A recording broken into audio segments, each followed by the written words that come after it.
Stillman and Company, 102.5, 106.3 The Game, streaming live on Twitter, Twitch, YouTube, and Facebook Live. We are live from the Busy Bee Plumbing, Heating, and Air Conditioning Game Nashville studios. Nick Frazier is here today. Hello, Nick. What's up, Jared? How we doing? Outstanding, although, boy, some really bad weather. Holy smokes. We had a great night last night, though. I was, I guess, the guest of honor or the host or whatever you want to call it of the West End Synagogue's annual fundraiser yesterday. I thought we had a great evening. I thought it was really well done by the fine folks over there. And I had an absolutely great time last night, talking sports, talking radio, everything else, again, with the fine folks out at the synagogue last night. L'chaim. So, I want to start on this.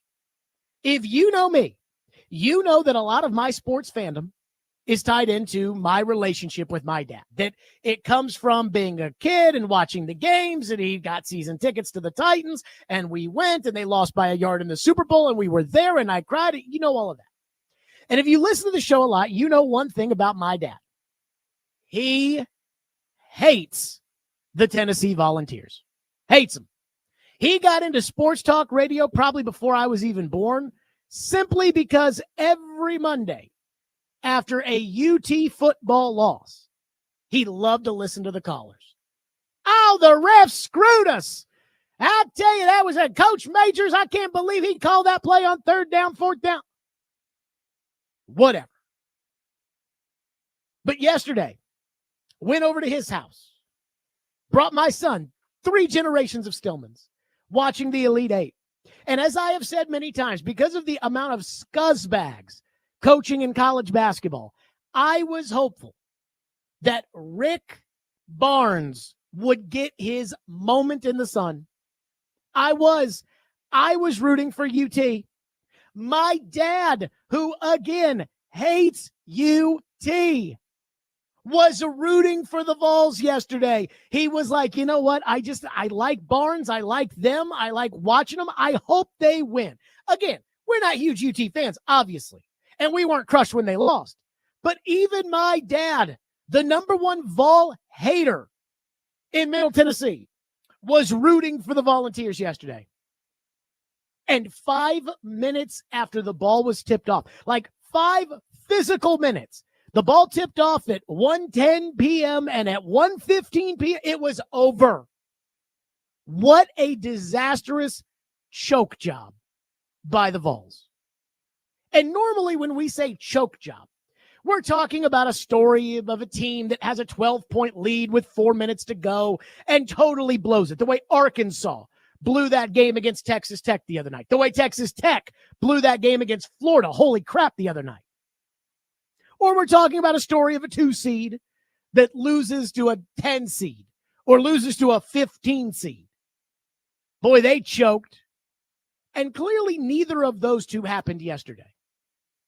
But it was obvious from sitting on the couch watching 5 hours away that Tennessee was feeling the weight of the program's first ever Final Four appearance and feeling the weight of winning for Rick Barnes and feeling the weight of taking the next step, the step that they could not take last year. And I think they overamped themselves and came out so incredibly nervous. The game was over 10 minutes in. It was over. Tennessee couldn't hit the broadside of a barn. Houston just gobbled them up. I mean, Tennessee couldn't make free throws early in the game. Got lane violations. They did everything they could. They looked like a team who wasn't ready for the moment. And you had to know there was no coming back from that disastrous start. It was over. CBS wouldn't say it yesterday, but they knew it. It was over. Which takes me to the reality of the situation. And for many years, I enjoyed this. I enjoy the annual Rick Barnes blow it in the tournament every year. I remember when I got on Robbie and Rex Road and picked Oregon State to beat Tennessee and said Wayne Tinkle was a better coach, and they went crazy. Oh, my God. And I got so much enjoyment out of Oregon State winning that game. Tennessee fans beat Duke. They thought it was the year. They go to MSG and they get beat by Florida Atlantic. Oh, it's so much fun. Again, it's fun to watch Tennessee fans talk themselves into, we're the best, we're going to win, you're going to see, only to have their hearts broken. It happens far too often in football. But this year was different. Tennessee fans were not counting their chips before they were cashed. Tennessee fans knew, boy, it's going to be tough to get past Houston. I think Tennessee fans knew it was going to be tough to get past Kentucky, and Tennessee absolutely smoked them. I think the Tennessee fans wanted the Vols to win yesterday, wanted Rick Barnes to get to the Final Four, wanted it for Zakai Ziegler and Jemai Meshack and Jordan Gainey, but I don't think they expected it. Because I think they know, and this is the unfortunate part. I don't like saying this. Rick Barnes is a good man, and he's a good basketball coach. And he stands for all the right things. And he has made Tennessee basketball incredibly relevant. And he's done it the classiest way possible. But with all due respect, and I mean that, with all due respect, he just can't win the big game. He just can't do it. I cannot explain it. This brings me back to the Arkansas-St. John's game last weekend, when 49 states across the country were shocked that Arkansas would beat St. John's, especially the people in New York who had started pretending to care about St. John's. They're like, wait a minute, St. John's was a 2, Arkansas was a 10. What are we talking about? I'm like, look, Pitino can't beat Cal. I don't know what it is, but Rick Pitino cannot beat John Calipari. Marty Schottenheimer was a great NFL coach. I don't know why Marty Schottenheimer could never win the Super Bowl. I don't know why. I can't explain it. I'm not rooting for it. I'm not proud to address it. But Tennessee absolutely choked yesterday. It would have been one thing if they had played a team in Houston who I thought was kind of the mirror image of Tennessee. They're tough, they're physical, they play defense. Kelvin Sampson, I know he got caught up in that scandal at Indiana, but you can pay players now, so who cares? Very likable coach. If they had gone out there and they had gotten beaten by Houston and they had gone eye for eye, but Houston was the better team and the final score was Houston 66, Tennessee 61, I could live with that. And I could say, look, man, it's tough to get to the Final Four. Ask Alabama. That's a good basketball team. They're not in the Final Four. But not the way Tennessee came out. Houston didn't do anything special. Houston didn't do anything well. Houston just let Tennessee blow the game. And I can't explain it because I know Rick Barnes puts in the work. And I know his players put in the work. And they're good players. I mean, Chaz Lanier to not be able to make a shot yesterday. He's better than that. Zakai Ziegler, he's better than that. But I just think there's a cloud hanging over their heads when it comes to Rick Barnes in the month of March. They want it so bad for him that they start pressing. And that's how you get the beginning of the game yesterday, which sunk Tennessee. And Houston is too good of a ball club that if you give them that kind of cushion, they're not going to give it back. And that's the tough part. The tough part isn't that Tennessee lost yesterday. The tough part is that while waiting for the good guy to finally get one, he just can't do it. The tough part was Tennessee, they tried, they didn't put out a performance that I think is representative of their best basketball or even average basketball. And the reason why, again, was because I think they wanted it too bad. But that's how this works in college basketball. I was on the air on SiriusXM on Saturday when Florida had that massive comeback against Texas Tech. And I was preparing, if Florida had lost, to say, hey, there were 2 points in that game, the very, very beginning, and more importantly, about a 6-minute period in the second half where Florida just went ice cold from the field. And you can chalk that up to, we had a bad day. And what I was prepared to say was, look, If you have a bad day in the NCAA tournament, you're done. That's the whole point of the tournament. Well, Tennessee had a terrible first half, and you can't do that to Houston in a survive and advance type of tournament. So I hate it for Rick Barnes because this is who he is. This is his legacy. Just like Marty Schottenheimer in the NFL. This is his legacy. You know, guys like Bobby Cox, who's a Hall of Famer, he got the one World Series. That's what Barnes needs. Peyton Manning for forever. He couldn't win the big one, and then he did, and nobody said it anymore. That's where Rick Barnes is. And I hate it for him. But it is the truth. 615-737-1025. Your reaction to Tennessee's, again, last year, I thought Tennessee was right there with Purdue. Zach Edey was really good. And I thought Tennessee got screwed by the refs. This year, I just think the Vols choked. I think they just fell apart. And it was a disaster yesterday. That one, again, I'm not a UT fan, but I have to assume that one hurt more than the other ones. 615-737-1025. That's how we're starting, 615-737-1025. And I heard a narrative both from Joe Rexrode this morning and from Rick Barnes, of all people, after the game yesterday. I'm sorry, I'm not buying it. We'll get to that next. Stillman & Company, 102.5, 106 for the game.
Ziegler on the run, going past Sharp. Bodies fall down behind him. He had two Tennessee players collide behind him. Finds Lanier. The three is short, and the rebound, Cryer. They look like bowling pins, orange bowling pins, just falling on the floor. Arsenault, three right wing is good. He's hit two from that same spot, and it's 25-8 Houston. Honestly, he should have shot a third from the same one right there, but Tennessee not great floor balance in transition. Terrence Arsenault wide open and locked and loaded. Again, congratulations to Kelvin and his Houston team. They were Houston. They do what they do. That's why they're where they are. That's where the standard of their program. First half obviously got away from us. Their second chance opportunities were big, and we felt like we got some shots, but we didn't obviously knock down some of those early. But we weren't able to get anything really inside. But again, the second chance points early when you're shooting as poorly as we were, those are hard. Those second chance points are hard to overcome. There you go. That was Rick Barnes yesterday after the loss. And I got to tell you, I do not enjoy this. Like, as much as I used to get on Rick Barnes about the fact that he can't win the big one, now look, they were not the higher seed this year. They were in the orange jerseys and they lost. It wasn't like it was an upset, but it just seems like there's something about UT. Every year I felt like with Rick Barnes, Tennessee fans would be upset at the end of the season, and they'd be like, well, our shots just didn't hit. They just didn't get down. We just didn't make our shots. And I'm like, why are you not making your shots? I don't think Tennessee fans are doing that anymore. Now, I did hear Rick Barnes in that cut we just played, and I did hear Joe Rexrode this morning act like Tennessee didn't choke. They just don't have the big men that Houston has. And I thought, what? I heard Joe this morning talking about, and he went through all the big men saying that Adu's not there anymore, and Awaka's not there anymore, and JP Estrella got hurt, and so Akpara and Milicic, they're not good enough to go with the bigs at Houston. It wasn't the fact that Tennessee choked. It wasn't that. It was the fact that Houston has a much better big men than Tennessee has. And then Rick Barnes, again, talking about the offensive glass, saying, with the big men they have, their best big man got in foul trouble 20 seconds into the game. What are we talking about? It's not like Houston had Olajuwon out there yesterday. And for everybody that would try to say Tennessee didn't choke, and I haven't looked at the text line, but I guarantee you, even the Tennessee fans, even the ones that are like, we're the best, Jared, even they are today probably not saying, well, we lost because we didn't have any good big men. They're saying we didn't show up at the beginning. We were too tight. Ask yourself this question. If we were playing tonight, game 2 of a 7-game series, so this isn't just, the one and done of March Madness, but game 2 of a 7-game series like the NBA, do you think Tennessee would score 15 points in the first half? You know the answer. I heard Joe, again, he loves reading the rosters when it comes to UT. I don't know what it is, but he was then sitting there talking about Awaka, who I completely forgot about, but Awaka and Estrella and I forget the other one that he was talking about that transferred out, Adu, talking about those guys from last year and then talking about this year. And he's like, I don't think it's that they didn't show up. And Robbie just goes, well, I'll just say if you score 15 points in the first half, you're not going to beat anybody. That's why they lost. What did not having a big man have to do with the fact that Jemai Meshack gets up there at the free throw line early in the game and he's just missing free throws? Houston did not do anything. This is the most disappointing part of yesterday's game for Tennessee to me, which is that I don't think Houston did anything to make Tennessee as bad as they were in the first half. I'll give Houston credit. They're very tough. They're very physical. Maybe too physical for Purdue, according to that last call that they didn't make at the end of that game. But they're too big. They're they're very physical. They're tough, and they hit every big three yesterday. Like when Tennessee was trying to make a run in the second half, Houston just, Sharp, and they just, Cryer, those guys just drilled it. But what's that have to do with Jemai Meshack missing a free throw? What's that have to do with the lane violation? Nothing. And it's okay to admit it. It's okay to admit that for whatever reason, Rick Barnes, in these big moments, has a giant puddle in his chair. And it's okay to admit that these players who love Rick Barnes, because Rick Barnes does seem like such a good and honest, genuine, likable man. But it's okay to admit that they felt the pressure yesterday and they couldn't handle it. That's what it was. They could not handle the pressure. And that's okay. I mean, you got to figure that out. But the number one step is to admit it. And instead, I got Joe talking about, well, the big problem is they didn't have a big man. They didn't have a big man. It's chucking up threes. What are you talking about having a big man? Who did Houston have in there? So I found that to be very disappointing.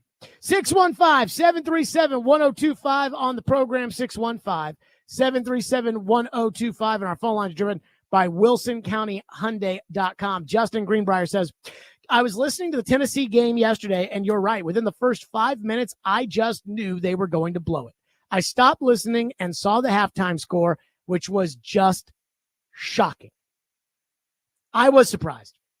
And I'll tell you why I was surprised. What I honestly, for me, watching Tennessee yesterday, and again, I know Rick Barnes has a history of choking in the tournament. That's nothing new. But what for me was kind of the surprise was they played great against Kentucky on Friday. I got home from the Sound Stadium and turned on the game, and they tipped off like right when I sat my tush in the chair. And I turned on the game, and from start to finish, Tennessee just dominated Kentucky. And I've seen these moments before in the NCAA tournament where a team blows somebody out in the Sweet 16, gets cocky and arrogant, and then doesn't play their best game in the Elite Eight. That's happened plenty of times over the years. But I don't think Tennessee got cocky. Tennessee did not look at Houston and think, oh, yeah, we beat Kentucky. We've got this one in the bag. They just cracked under the pressure. And I would say, hey, that's Tennessee's got to figure that out. They got to get back to the drawing board. And they got to get to, but an old dog does not learn new tricks. And Rick Barnes, after 50 years of doing it the way he's doing it, he's not going to change. And it's not just Ziegler and Meshack and Gainey or Dalton Connect last year or Grant Williams and Admiral Schofield and Jordan Bone or whomever. That team that lost to Sister Jean in the NCAA tournament. The team that lost to Wayne Tinkle and Oregon State. The team that lost to FAU. They're all different players. I just don't know how to explain it. 615-737-1025. What are your phones on this next? At 615-737-1025 if you want to weigh in. Plus, 4 number 1 seeds in the Final Four. And I beg of you, and I mean beg of you, do not read too much into it. We'll get to that next. I'll explain. Stillman and Company, 102.5, 106 for the game.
They swing it around with 15 to shoot, and they'll reset. Uzan. Back over to Cryer. Cryer to the free throw line. No look to Sharp. 3 on the right wing. Oh! Sharp cuts him to the quick. Another 3. His third in a row. And it's 62-44. He's hit his last 3 from deep. Bad for UT. They were trying to get back in the game, and then bam, bam, bam. Just see ya. But that's what happens when you score 15 points in the first half. When you're down 25-8. They choked. So Houston punched their ticket to San Antonio. Florida, with a miraculous comeback in the first game, they beat Texas Tech. Duke totally controlled the game against Alabama. And then yesterday, an entertaining game, but Auburn was probably going to win all along. So it's number one, and number one. And one thing that everybody seems to do is they overreact to everything all the time. And some people say, well, this is Jared Stillman saying it. No. Sometimes it's right to overreact, or not overreact, but properly react aggressively. But sometimes when you think that because something happens one time, all of a sudden this is now the norm, I think that's an overreaction. A lot of people, anytime something happens in college sports, they blame NIL and the transfer portal. I don't understand why everything has to be about NIL and the transfer portal. I mean, it has nothing to do with the fact that Ohio State and Oregon both use the transfer portal and pay their players a lot of money, that Oregon barely won the first game and Ohio State kicked their ass in the second game.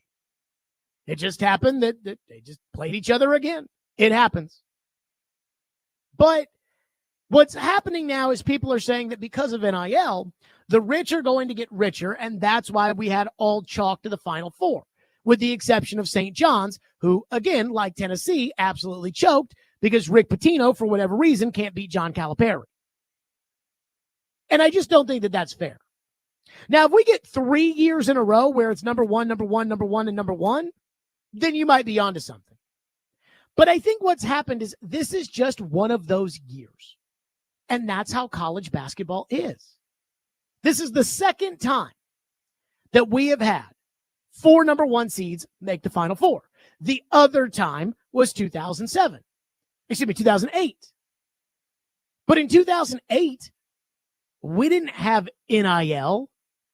Now, Memphis got there as a number 1 seed, and I'm sure Derrick Rose didn't go there for free. But again, we didn't have NIL.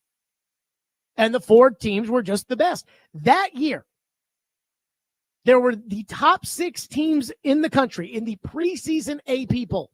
In some order were UCLA, North Carolina, Memphis, Kansas, Texas, and Louisville. They were 6 of the 8 teams. The only team that kind of snuck in there was Steph Curry and Davidson. Again, this year, just one of those years. Because the reason that Cinderella exists in the NCAA tournament and doesn't really exist in the other sports is because the NCAA tournament is the one sport where we invite all these run-of-the-mill programs, and it's one game. It's one first half where you come out with your butthole a little too tight, just like Tennessee yesterday, and you're done. That's not going to stop. It's not like Marist had better players than Duke the year they beat them. They didn't. It's not like Florida Gulf Coast had better players than Georgetown. So next year, when Florida Gulf Coast plays somebody good, they'll have a shot. And I doubt it'll be 4 number 1 seeds going to the Final Four. 615-737-1025 on the program. One texter says the pressure of going to a Final Four is just too much for 20-year-olds. Seriously need to add a sports psychologist, and not just for Barnes. Tennessee peed their pants in Bruce Pearl's Final Four. Well, you should say Elite Eight. Elite Eight against Tom Izzo in the last 5 minutes and lost by 1. I do believe Scotty Hobson missed a free throw that cost Tennessee the game. I can't say it's all about 20-year-olds and the pressure because Houston didn't have that problem. So, I mean, and again, Barnes is not changing. I think you're more likely that Barnes retires than that Rick Barnes figures out whatever this bugaboo is when it comes to him and the Final Four and the NCAA tournament and figures it out. I think he got a better shot of him not coaching next year, even though apparently he said he's going to come back, you got a better shot of him not coaching next year than you do of him figuring it out. It is what it is at this point, and I don't like it because I like Barnes. I want things to go well for Barnes, but it is what it is. Brian says, these clowns making excuses of not having a big man. Whose fault is it that they didn't have a big man? I love seeing these Vols fans cry and make excuses about losing. Again, I don't know if it's an excuse. My thing is they choked. Not saying they would have won if they had shown up ready to go and played Tennessee basketball yesterday the same way they played Tennessee basketball on Friday night. I have no idea. Houston's a very good team, and I don't want to take anything away from them. But I know that Tennessee's not 20 points worse in the first half. I know that. I know Tennessee, and you can look at the KenPom rankings and everything. Tennessee is not 20 points worse than Houston. They choked. So is that an excuse?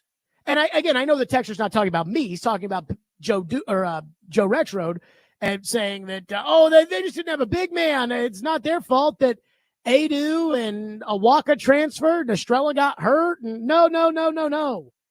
Whereas, again, I'm like, if we drop the ball today, we just tipped it off. Game 2 of the 7-game series, Tennessee's going to score more than 14 points in the first half. And you know that.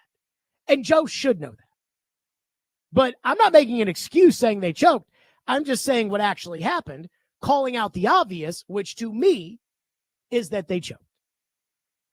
And look, Barnes is a great fit for Tennessee because the reality about Tennessee is it's a football school. And what he does is he gives Tennessee fans something to be excited about, something to be proud about, something to really get behind between the months of December and March, where there's not a whole lot going on until they turn it over to baseball. Adam in Portland says, Houston played a great smothering team defense yesterday and outmuscled Tennessee. They were better. But to hear a Louisville person talk about this team makes my skin crawl. It's a disingenuous take. Adam in Portland says, stick to the Titans. What's disingenuous about it? Do you think that I don't think that Tennessee choked? I don't understand. Disingenuous.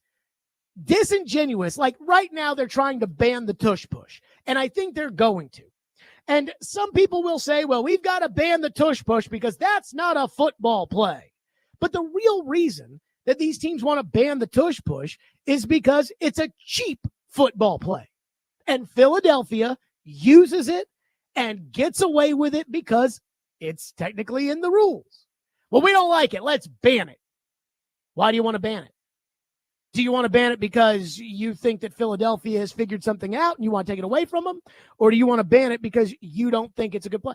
And if somebody says to you, oh, well, we're really worried about all the injuries that could happen on the tush, but they're lying. They just don't like that. That's disingenuous. I'm not lying that I think Tennessee got out there and choked. They choked. Joe said that he said that it wasn't their fault. You loser.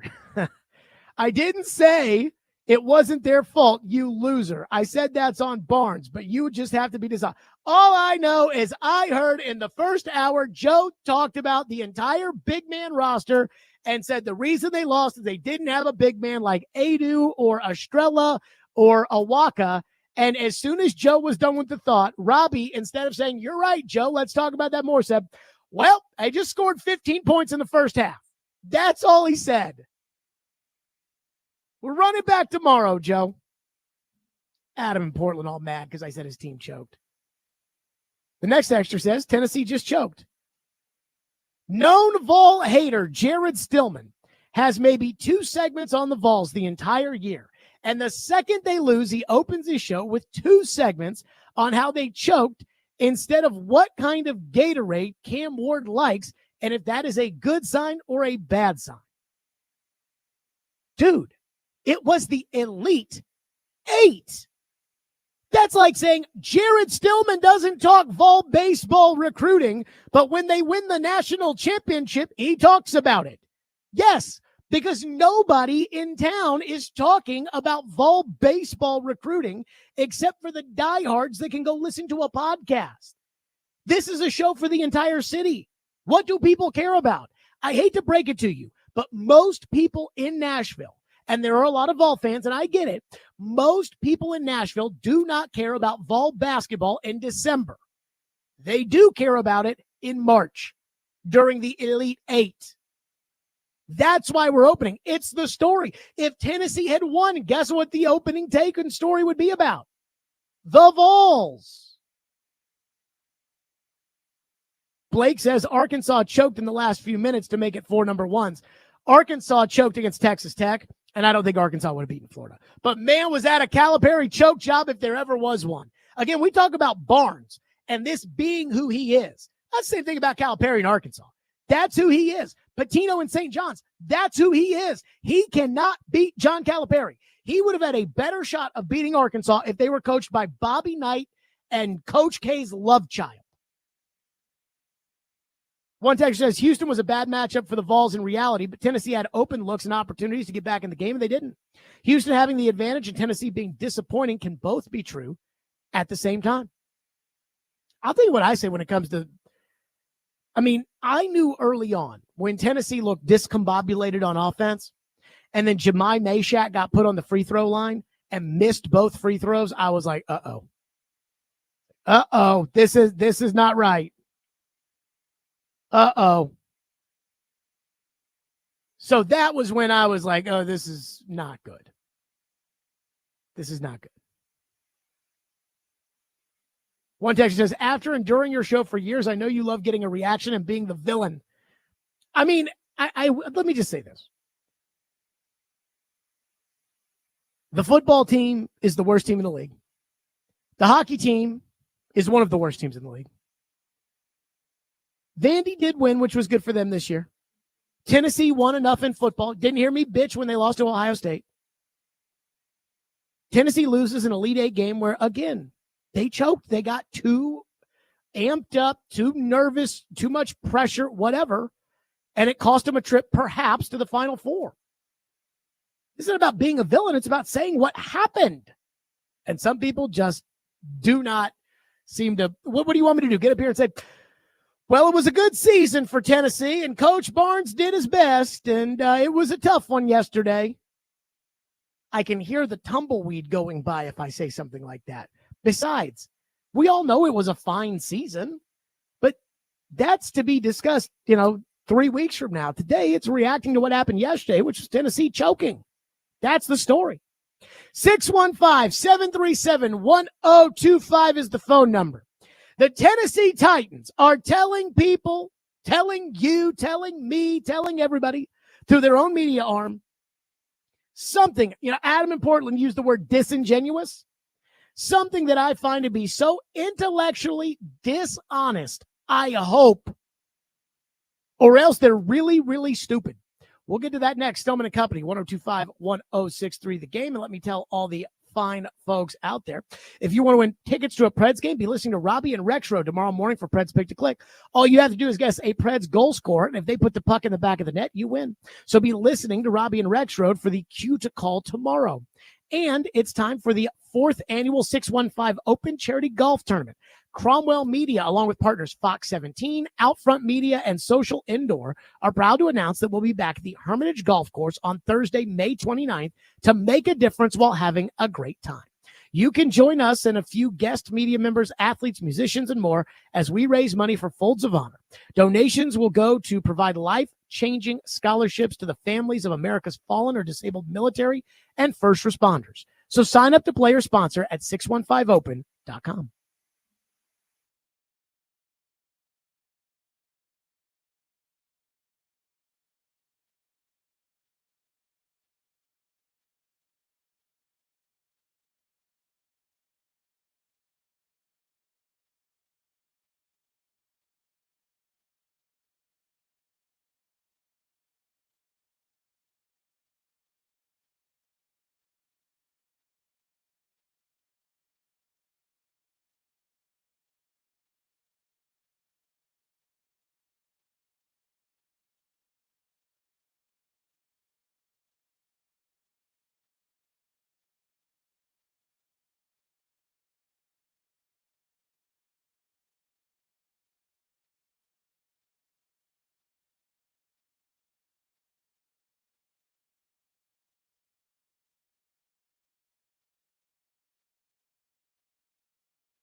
Whew, Tennessee Titans. Hey, could they be maneuvering, put themselves in a position to get their quarterback next year? Think about that.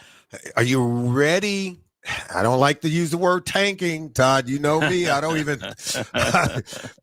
Don't do it, Solly. Don't do it. I mean, is a team ready to say we don't like either one of these guys with the first overall pick? If we could move down and get one of these guys, fine. But with the first, let's move out of that. Let's not do that. Let's just keep getting the team better. What team do you know is willing to wait a whole year to hope you find the quarterback next year? That's because that's what tanking's all about, right? Throwing away a season with the hope of getting into next year's draft to hope you're in a position to get a kid who's going to come in and help you. That was Solomon Wilcots this morning on Sirius XM NFL Radio saying, if they don't take a quarterback in Tennessee, I mean, what are they doing? Tanking? And the reason that this discussion has to come up is because we have another chapter in the Will Levis Titans saga. This via Jim Wyatt at the team's website, the only person in the world apparently allowed to talk to Chad Brinker at this point in time. So there was a story making its rounds where Jim Wyatt caught up with Chad Brinker, and there were individual nuggets and things throughout it. But the thing I love, and you have to remember, Jim Wyatt's boss, I believe, is Chad Brinker. So Jim Wyatt is going to sit down with Chad Brinker, and the things that are going to be published are things that Chad Brinker wants you to know. And we'll get to those other things that are more important in a second. But we've got another whole story about Will Levis and the Titans. Chad Brinker saying, quote, "We have not contacted anybody and nobody has contacted us. I don't think anything has changed from the time somebody asked me about this a month ago. What's the plan with Will Levis? The plan with Will Levis is he has a chance to compete for a starting job next year." Whoa, whoa, whoa, whoa. Compete for the starting job? Did you watch last season, Chad Brinker? Now, Brinker did say, and that's like every player that's on our roster. It's no different for Will. I see him in our facility. He's working hard. Everybody knows he's a great kid, and he's a hard worker, and he's going to give it everything he has. And we're going to continue to work with Will Levis. Oh, God. If they're even thinking about playing Will Levis, it's going to be a disaster. There's no way Will Levis is going to be the quarterback of this team. They cannot do it after the way they hyped him up last year. Brinker was a part of that, by the way. They hyped him up last year. He stunk, got benched for Mason Rudolph, and now your entire fan base has oversold themselves on a quarterback who doesn't track to be as good as the fans pretend that he is. You caused that. And now you're telling me that you might put Will Levis back at quarterback? He's going to compete for the starting job. Now, for the first time in my life, I know I'm late to the party, but this weekend, I watched the Godfather movies. I watched Godfather 1, I watched Godfather 2, and I'm in the middle of Godfather 3. So I watched Godfather on Friday night, and then I watched Godfather 2 on Saturday. So yesterday, I see the story, and all I can think in my head is, what have I done to earn such disrespect that you would tell me Will Levis might be the quarterback next year? My poor father, in his old age, he doesn't even want to attend the games anymore. And he has supported you and your family since you moved into our humble town. My son, he's just a boy.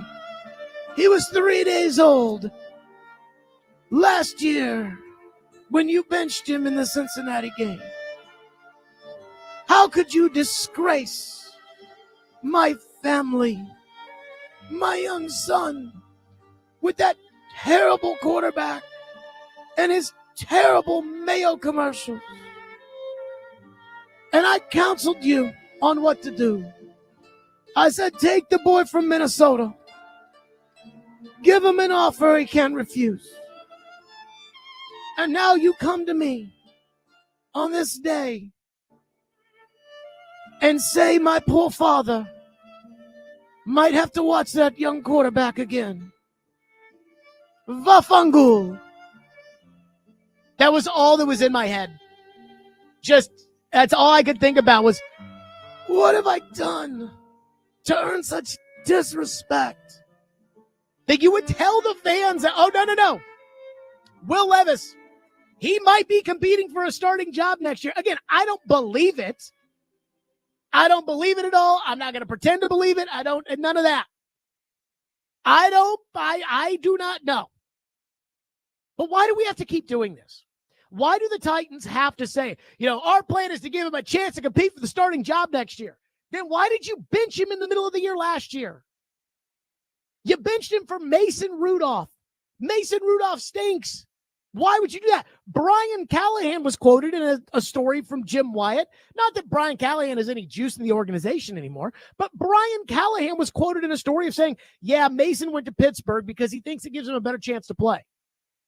Well, if he's not coming back to Tennessee because he doesn't see a chance to play, why are you letting Will Levis compete for the job? And I don't think it does anything to his trade value or lack of trade value to basically say that you're moving on.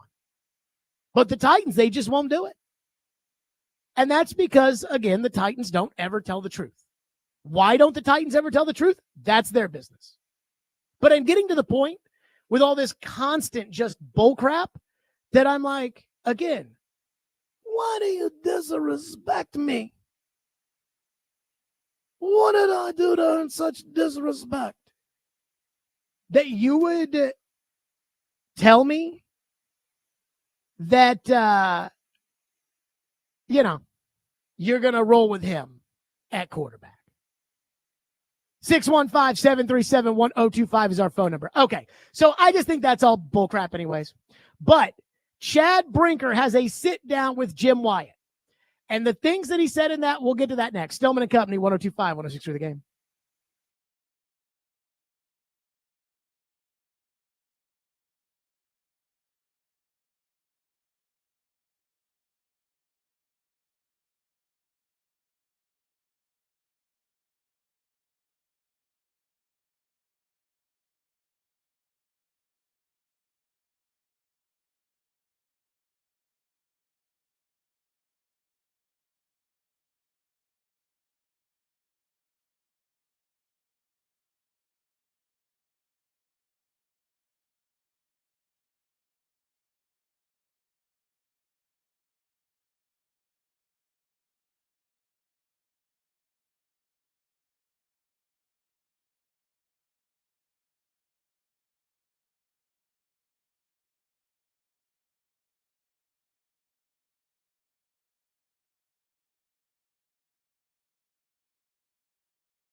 Stillman and Company, 1025 1063. The Game, streaming live on Twitter, Twitch, YouTube, and Facebook Live. We are live from the Busy Bee Plumbing, Heating, and Air Conditioning Game National Studios. We are presented by the Southern Bank of Tennessee. So, the NFL owners' meetings are going down in Palm Beach.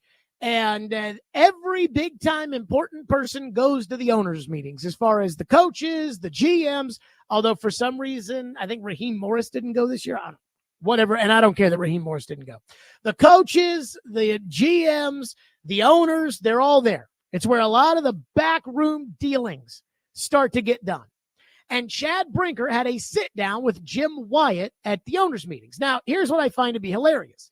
Brian Callahan's the one that did the interview at the breakfast this morning. Mike Borgonzi is the one that went and did Kay Adams' show for whatever reason. But the guy who's got all the juice, according to the team, is Chad Brinker. Now, Chad Brinker will not do a lot of mainstream interviews, probably because he did that one podcast that one time, and we made fun of him incessantly for all of the stupid things he said, which, by the way, we'll get to that in a second.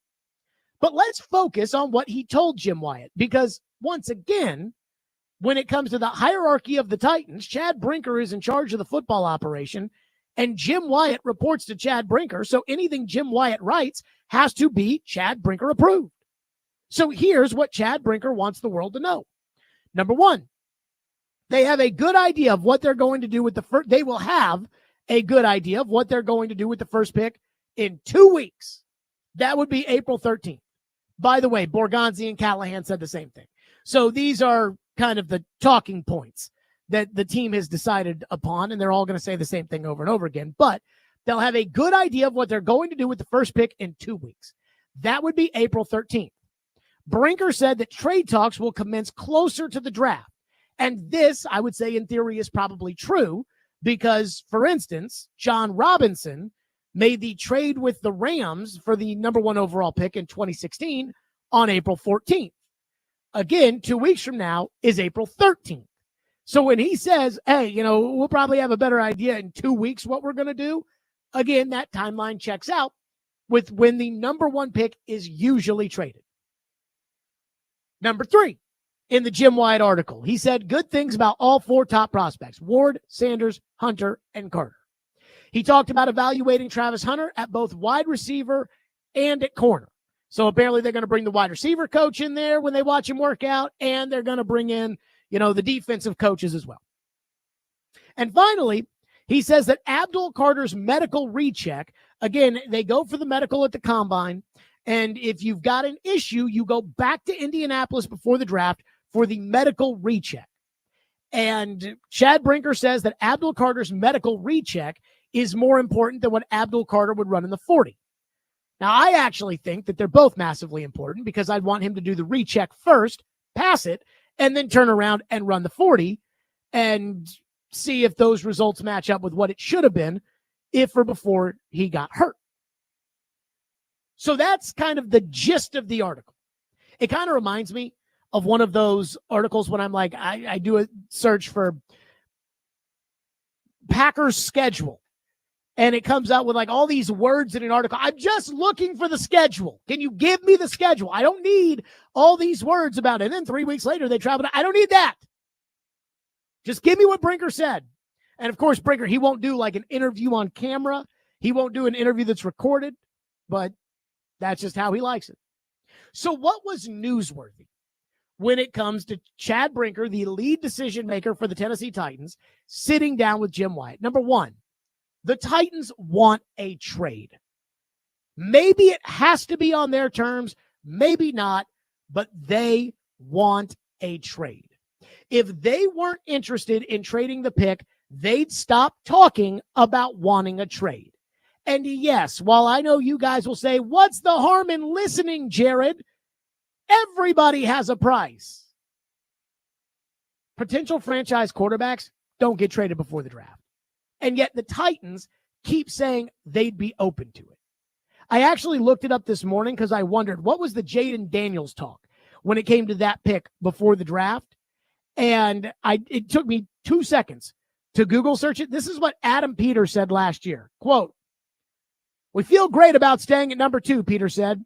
I don't see a whole lot of scenarios where we trade down, to be honest with you. We feel great about staying there. That's not what the Titans say. The Titans keep saying, hey, we're listening, and if teams make us think, and, we're always listening, and we're figuring it out, and we're doing all the work, and we're being disciplined, and we're doing our due diligence. And again, the Commanders last year were like, we're good. To be honest with you, we're not moving out of number 2.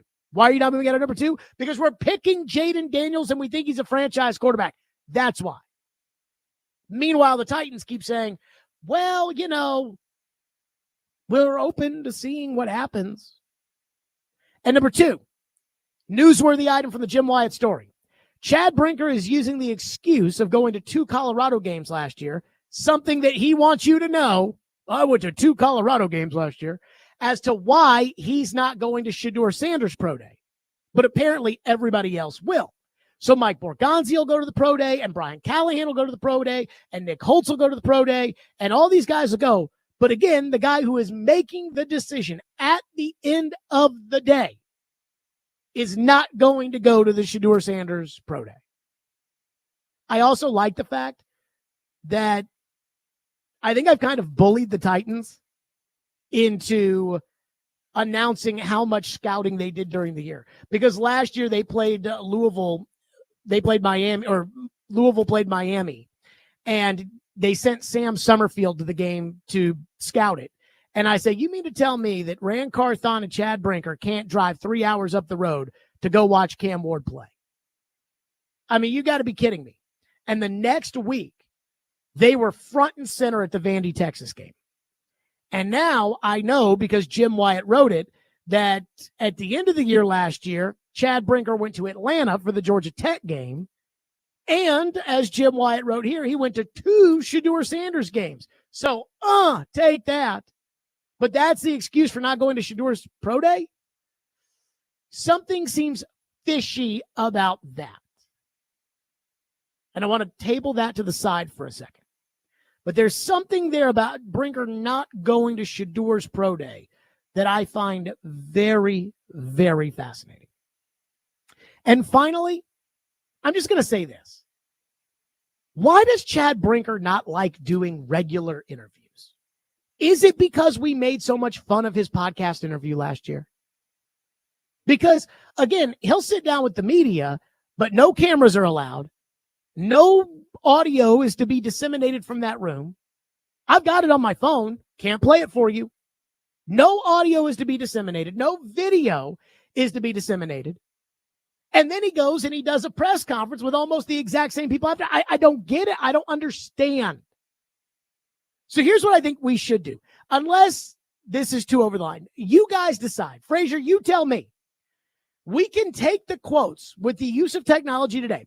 We can take the quotes from the Chad Brinker story and we can put them through an AI simulator that then tells us what Chad Brinker said. And then that way we've got the cuts and we can say Chad Brinker said it because he did say it. We just don't have the audio of him saying it. So this is what the Chad Brinker AI voice said about possibly trading the pick. We are going to go through the whole thing. And I think probably here in 2 weeks, we're going to have a good idea of where things are headed. Now, we're not going to go out there and tell everybody, of course. And there's a chance a team calls and it makes you stop for a second and think, hey, we might need to consider this. But all of this is a part of being disciplined and being thorough. What do we think? Frazier, what do we think? That's fair. I think as long as it's stated at the beginning that it's a artificial intelligence voice, I mean, I think it's fair. I mean, he said it. Sounds like him. I mean, this isn't like what Jeffrey Simmons put up the other day where he just made up things I didn't say. I mean, this is, he actually said that. So maybe we'll continue to do that. Or maybe he could just talk to the media like everybody else who makes decisions in the NFL.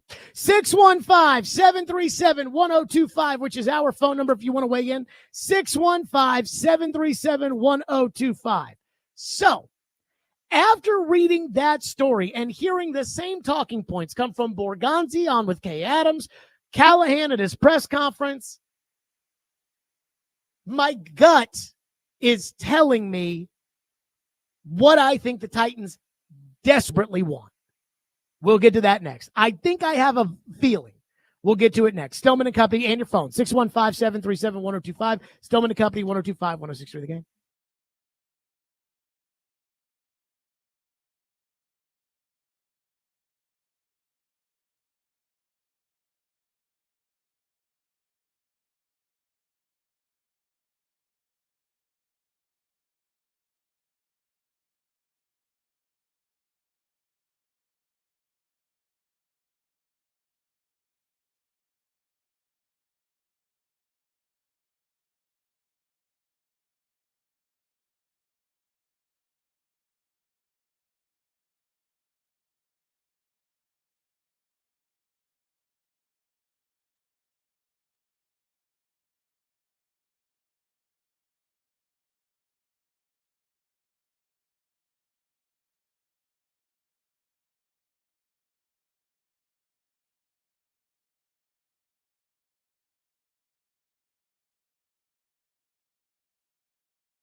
Why are you holding that pick so close to the vest? Like, the jig is up. You're picking number one overall. Well, I think you want to go through the entire process. Like I said from the beginning, that I wanted to go through the entire thing, go through the quarterbacks and everybody that's on the board, go through the workouts, the combines, the private workouts that we have set up. I think that's the right thing to do, is to do your due diligence and go through the whole process before you actually come to that decision. There you go. That was Chad Brinker. Excuse me, Mike Borgonzi. They're all kind of the same anyways. Saying, hey, we want to go through the process. Please grant us the option of evaluating everything before we have to make an announcement or give an idea of what we are or aren't going to do. And that's honorable. But as I said on Friday, the evaluation period for Cam Ward is over. Like, it's done. They've had every opportunity, right? They met with him at the combine. Check. They had him in town for a top 30 visit. Check. They went to Miami for the pro day. Check. They held a private workout on Friday. Check. At this point, your mind needs to pretty much be made up whether or not Cam Ward's your guy or not. So here's what my gut tells me about the Titans situation. And if you've listened to this show, you know that I very rarely take the Titans at their word, and I think for good reason. My gut tells me that the Titans want their cake, and they want to eat it too. What does that mean? It means I think they want to trade the Cam Ward pick, and I think they want to draft Shedeur Sanders. That's what I think. And I will tell you why. 2 years ago, every ESPN reporter and their grandmother was reporting that Indianapolis just loved Will Levis. And I kept saying, I think that means they like Anthony Richardson. Why? Because they didn't want people to know what they thought. They didn't want their plans foiled. Now, some of that, I think, was me personally putting my own feelings and projecting them onto Indianapolis. What would I do in Indianapolis' shoes? You guys know I loved Anthony Richardson. So that's what I would do. I would tell everybody, I'm going to draft Levis. Levis. Are you actually going to draft Levis? No. Not going to do that. So with the Titans, they're telling everyone that they like Cam Ward. And they keep telling everyone, if we use the pick, we're going to take Cam Ward. And I actually think that's true. Because my guess is their evaluation of Cam Ward is a little bit better than their evaluation of Shedeur Sanders. But I don't think that it's that good of an evaluation that would make them say, no, we're taking him, period. Like, that's our quarterback, moving on. And I don't think their evaluation has that big of a difference between the two, that it wouldn't be all the extra picks that they would get by moving back, potentially with the Giants at 3. Because if you don't make the move with the Giants, then you're definitely not going to get Sanders. If you make a move to 9, you're not getting Sanders. Even though I don't like Sanders, and I wouldn't take Sanders that high, if you move to 9, you're not getting Sanders. So the Titans tell everyone that they like Cam Ward, and they're going to pick Cam Ward if they use the pick. And that drives the price up for Cam Ward, not because these other teams think, oh, Tennessee is going to take him, so we have to make a move, but because it drives the price up from the standpoint of, well, and I'm talking about the Giants or the Raiders or whomever, the Saints who took everybody, we kind of like Cam Ward, and they apparently like Cam Ward. So it confirms the belief that we have that we need to trade for Cam Ward, if that makes any sense. It's like having somebody else tell you that the girl you think is hot is actually hot. And everyone's kind of poo-pooing Shedeur Sanders. But Chad Brinker went to Colorado to watch 2 games last year. And the Titans spent time with him at the Shrine Bowl. And they have a private workout with him. And so I think when I see that Chad Brinker's not going to Colorado's pro day and missing a touch point, it makes me think they maybe want to trade back. They probably like Ward more than Sanders. It sounds like most everybody likes Ward more than Sanders. But the question is, how much more do they like Ward than Sanders? It makes me think that talking about the Titans, they probably want to trade back and then pick Shedeur Sanders. Because that's how you get all of your top 100 picks that you want, and you get a quarterback. Trade back and pick Sanders. Again, I'm not saying that's what I would do. Because, again, you all know what I would have done. but I'm just trying to read the draft smoke screen and the draft tea leaves, which usually add together. And that's the only way that the Titans can, number one, maximize the value of the number one pick by getting future picks. All they talk about, draft, develop, retain. We need draft picks. We need 30 draft picks over the next 3 years. We need 12 picks in the top 100 of the next 3 years. We need picks, picks, picks. So in order to maximize the value of the pick, this idea of trading down from 35, I mean, that might get you an extra third rounder next year. That's not really a game changer. Trading from 1 to 9, that's a game changer. So if they want to maximize the value, you got to trade the pick. Number 2, trading the pick and taking Shedeur Sanders would allow them to get a quarterback for this coming season that is not Will Levis or Brandon Allen. Will Levis is not going to be the starting quarterback of the Titans. And if he is, everybody should get fired for it. Every single person. Now, it'll be Callahan who ends up getting fired. And again, I'm not sure how much juice he has and how much they care about Brian Callahan's opinion or his job status or his career. But, I mean, they don't want Levis to be their quarterback, and they don't want Brandon Allen to be their quarterback either. So that's the second thing. And the third thing is exciting your fans for the future, because this fan base will fall in love with whomever they draft. I watched it with Will Levis. This fan base hated Will Levis, hated him before the draft. We talk about these quarterbacks every day, and I said I loved Anthony Richardson, but I was okay with Will Levis. And I'm not even saying like I was okay with Will Levis in the second round. I was saying I was okay with Will Levis at 11 because Will Levis had legitimate first-round talent. I mean, I didn't love him, and I wouldn't have pushed all my chips, and I would have taken him over a guard. But, I mean, I thought Levis was fine. And I watched all these fans just talk about how bad he sucked and how he lost to Vandy and how bad he was in the UT game. And all these UT fans that wanted Hendon Hooker over Will Levis. And then they drafted Levis. And all of a sudden, one by one, they all started coming around. Then he had the Falcons game, and it was like, all right, we're in. That's our guy. And this time last year, I was talking about, are we sure Will Levis is going to be this good? If Drake May falls to the 7th pick, what do you do? Jared, why would you take Drake May when you have Will Levis? I watched this fan base talk themselves into him being a franchise quarterback, him being the face of these incredibly expensive PSLs, and them being able to sell them.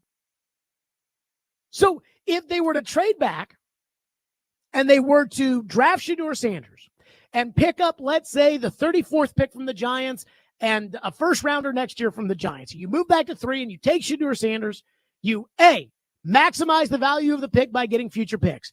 B, get a quarterback for this season that is not Will Levis and is not Brandon Allen. And 3, or C, excite your fans about the future. And this fan base will be in love with whoever they draft. What they won't be in love with is you can't sell them on Levis again. But you draft somebody, oh, they'll love it. 615-737-1025 is our phone number. Ellie. And our phone line is driven by WilsonCountyHunter.com. Ellie is up next here on the program. Ellie, thank you for calling. You go ahead. Yeah, I mean, you look at these quarterbacks, but the cleanest prospects in this draft are 2, Ashton Genty and Tyler Warren. I can see Ashton Genty he's like Derrick Henry and Barry Sanders had a child. Hunter, I mean, he could be a great cornerback, but we need someone to put points on the board and to truly excite the fan base. Unless Hunter plays wide receiver, I would not draft him because I need someone to score points and truly excite the fan base. And Ashton Genty is by far the cleanest because Hunter's gotten hurt multiple times during the year also. And he's going to get hurt more and more if he keeps on insisting playing both sides, just like Adoree Jackson did. And Tyler Warren, he's Gronk Jr. He has this ability to track the ball in the air, similar to A.J. Brown and Gronk. He plays each one. Ellie, thank you for your call. So I will say this. Bill Polian came out and said that he thinks the 2 best players in this draft, like the 2 top players, are Hunter and Genty. And that's why when I did my mock draft 1.0 on Friday, I have Mike Vrabel trading back at 4 because I know he said that he thinks Will Campbell's a tackle today, which, by the way, is freaking rich. Will Campbell plays left tackle at LSU. He's got short arms. Heard that one before? And Vrabel says, yeah, I think he's a tackle. What happened to Peter Skoronsky? You never let him play left tackle. You stuck us with Andre Dillard and Jalen Duncan. I mean, my God. What are they doing? And so now Vrabel's going to go ahead and take the guy with short arms? No. And I think Mimbu's too high at number 4, so he trades back with the Raiders. And I think he takes Genty because Derrick Henry was the most important player in Mike Vrabel's tenure as a coach. But I absolutely think Genty's for real. I will say this. I thought Bijan Robinson was really, really good too 2 years ago. And he is good, but it just seems like the Falcons haven't really broken through, and that goes back to the value of running back. 615-737-1025. More of your phones. We'll get to those next. 615-737-1025. Plus, if the Titans trade back and draft Sanders, something I have no interest in, there is another benefit to that. I want to get to that coming up next. Then I promise your phones. Stillman and Company, 1025, 106 for the game.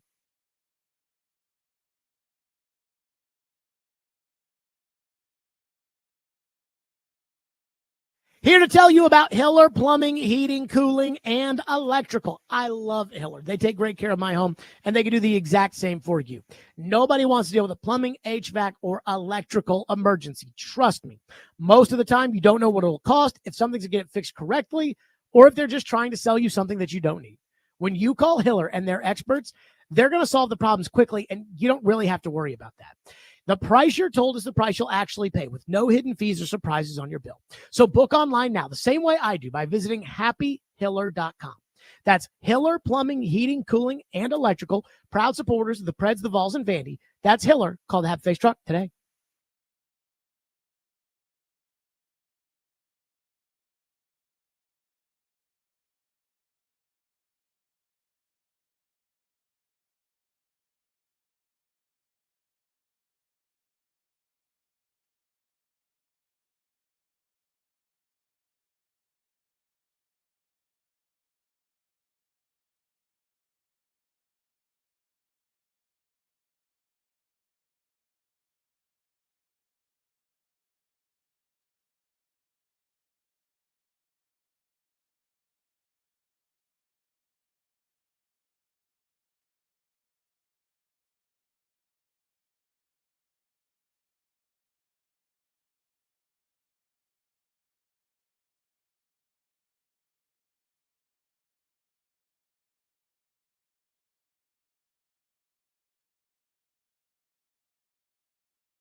From your perspective, the Tennessee Titans are in fact open for business. I think we're open to everything at this point. I mean, we've been consistent with that approach from the get-go, and that hasn't changed.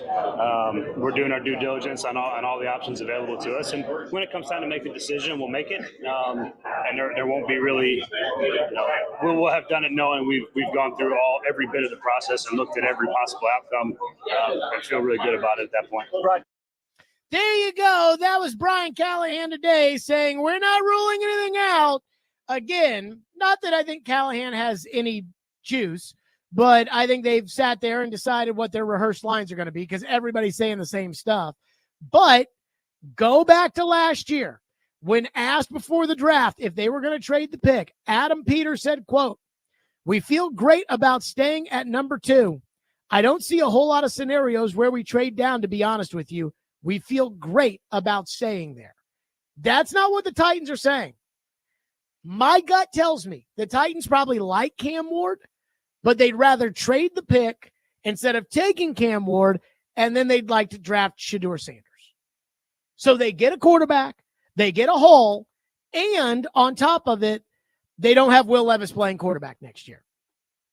And while I have no interest in trading back for Shedeur Sanders, it does provide what I believe is some sort of a soft cushion for the Titans, which is I do believe that if Shedeur Sanders doesn't pop, they can rationalize the trade that they made and say, well, we used the 3rd overall pick on Sanders and he's Geno Smith or he's not that good, but we have the Giants' 1st overall pick next year, and now we're picking at number 2 and number 30 and number 7, so not all's lost with 2 top 10 picks next year. Again, I wouldn't do it, but I looked up their NFL.com grades. They've got Cam Ward graded at 6.39 and Shedeur Sanders at 6.3. So wouldn't you rather take a big package and move off the number 1 pick and drop down for Shedeur? So let's say that the Giants, who are desperate, and the Giants, who should take a trade package, if they were to say, okay, it'll be number 3, number 34, and your 1st next year to move down, and you get Cam Ward. Now, I get Shedeur, who I've got graded a little bit worse than Cam, but not that much worse, and I've got a 2nd-round pick, and I've got the Giants' 1st next year. We take Sanders. If it doesn't work, then, well, we'll just go draft a quarterback next year with all these high picks that we now have. And if it does work, then we've got our quarterback. And so I could see it providing them a cushion. And the other thing it does, and not that, again, I would do any of this because I'm just telling you what I'm trying to read the tea leaves and thinking they're going to do. Not that I would do any of this. But I do think if you're trying to sell tickets into a new stadium, you can do it with Shedeur Sanders. You can't do it with Will Levis. Can't do it with Brandon Allen. You could have done it with Sam Darnold. I know that the fans didn't like it at first, but they would have convinced themselves the way that Titans fans convinced themselves about Levis. They would have convinced themselves that Darnold's good, and they could have sold tickets there. They absolutely can sell tickets for Cam Ward. They can sell tickets for Shedeur Sanders before they ever take a snap. Phone line driven by WilsonCountyHunter.com, 615-737-1025. Tristan is up next here on the program. Tristan, thank you for calling and thank you for waiting. You go ahead. Yes, thank you for taking my call. I like that deal. Like, if the New York Giants can offer that, a 1st-round pick for next year and their 1st round this year, and then drafting Shedeur, I'd rather get a tight end this year so we can get, one of those tight ends this year, Colston Loveland or Tyler Warren. And then, you get an offense player, and then you have, somebody to throw to for the quarterback next year, because the quarterbacks that are coming out next year are better than this year's draft, except for Kyle McCord, who broke lots of Phillip Rivers' record, and Phillip Rivers and Deshaun Watson's records in the ACC. Yeah, I mean, I don't care about that. I guess what I would tell you that I care, I mean, I would do the deal with the Giants, but as far as what somebody's records and I don't care about that. Let's go to Lincoln, who's up next here on the program. Lincoln, thank you for calling and thank you for waiting. You go ahead. All right, good to hear from you. Here's my thing with the whole trading down scenario we're playing out is that the Titans let every like respectable free agent quarterback option they really had this offseason go to other teams. So at this point, it kind of feels like they don't have that safety net to leverage that first round pick. Because let's say hypothetically, you traded the Giants and you move down to 3. And then the Giants take Cam Ward, but then the Browns take Shedeur Sanders. Who's going to play quarterback? Will Levis? The fans don't want to see Will Levis again. So I just don't think that the Titans have that leverage to trade back. I think they're kind of stuck with taking either Cam Ward or Sanders with the first overall pick. So I don't disagree with what you're saying because you make a very valid point, Lincoln. The problem is that it's not about what I think, it's what they think. So I do agree with you that if you really wanted, thank you for your call, if you really wanted to trade the pick, again, people get all bitchy every time I say this, but if I was running the team, I would have signed Sam Darnold. I would have made him an offer he can't refuse. I would have signed Sam Darnold, and then I trade the pick. And now we're rolling with Sam Darnold, and if the team's terrible next year and we have a high first-round pick, then we'll use it on a quarterback. If we're not terrible next year and Sam Darnold wins 10 games, on we go. And there may be a scenario where Sam Darnold wins 10 games. We love a quarterback. We have the ability to take him. We do. That's what I would have done. And I know every time I say that, we're so tired of talking about Sam Darnold. But again, I'm trying to differentiate what I would do or would have done and the situation they put themselves in. They want to trade the pick. Again, Nick, can we get the AI Chad Brinker cut? So Chad Brinker said this in the Jim Wyatt story. He didn't say it on camera, but this is what it sounds like through AI. This is what Chad Brinker said about trading the pick. We are going to go through the whole thing, and I think probably here in 2 weeks, we're going to have a good idea of where things are headed. Now, we're not going to go out there and tell everybody, of course, and there's a chance a team calls and it makes you stop for a second and think, hey, we might need to consider this. But all of this is a part of being disciplined and being thorough. I mean, they want to trade the pick. They will not. He has the pro day, and everybody says, wow, look at him in the pro day. I mean, those ACC announcers, I mean, they probably still have their pants off thinking about the Cam Ward pro day. And yet, as soon as it was over, Ian Rappaport said, they like Ward, but the next day, Adam Schefter tweeted out, they like Ward, but they kept saying this. Right now, they're still saying, hey, we got to go through the process. We got to take our due diligence. We got to do all of that. We're not. Well, then you don't love Cam Ward. Then you want to trade the pick. So I agree with the caller from the standpoint that it does feel like they've kind of backed themselves into a corner because if you trade with the Giants, there is a chance that the Browns take Sanders at 2. And now what do you do? And I don't even like Sanders at all. I would not do any of this. At this point, I would just draft Cam Ward number 1 because you've put yourself in that corner. But I'm trying to read the tea leaves as to what it seems like they're going to do. And what I think they're going to do is I think they're hell-bent on trading the pick and thinking they can get Sanders. And maybe they've graded them out where they've looked at it and said, okay, if we move to 3, and this is why they're telling people that Will Levis might be the quarterback next year.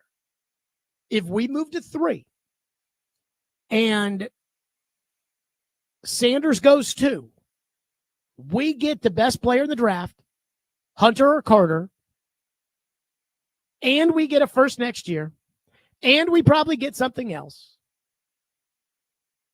And then we can stick Levis out there and tell the fans, hey, we're rolling with Levis simply because we got all these offers for the pick and we got Travis Hunter. That's what I think it would probably be. I mean, I'm not in favor of it, but I'm trying to read the tea leaves as to what they're trying to do. I think they want to trade this pick. More of your phones. 615-737-1025, which is our phone number. That's 615-737-1025 if you want to weigh in. This week's Nashville's best deal comes from the Bad Axe Throwing Nashville, Nashville's downtown's largest axe throwing venue, and your go-to spot for food, fun, and vibes. Enjoy panoramic views of the city, a killer soundtrack, craft cocktails from the full bar, and a Northwoods-inspired menu with a Southern twist. This week, score half off a $50 gift card while supplies last. Head to thegamenational.com/deals now and grab yours today.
What's your relationship with the number 1 overall pick? Well, I had it before. At one point in Kansas City, I was there for a long time, and we actually had it. 16 years? 16 years in Kansas City, yeah.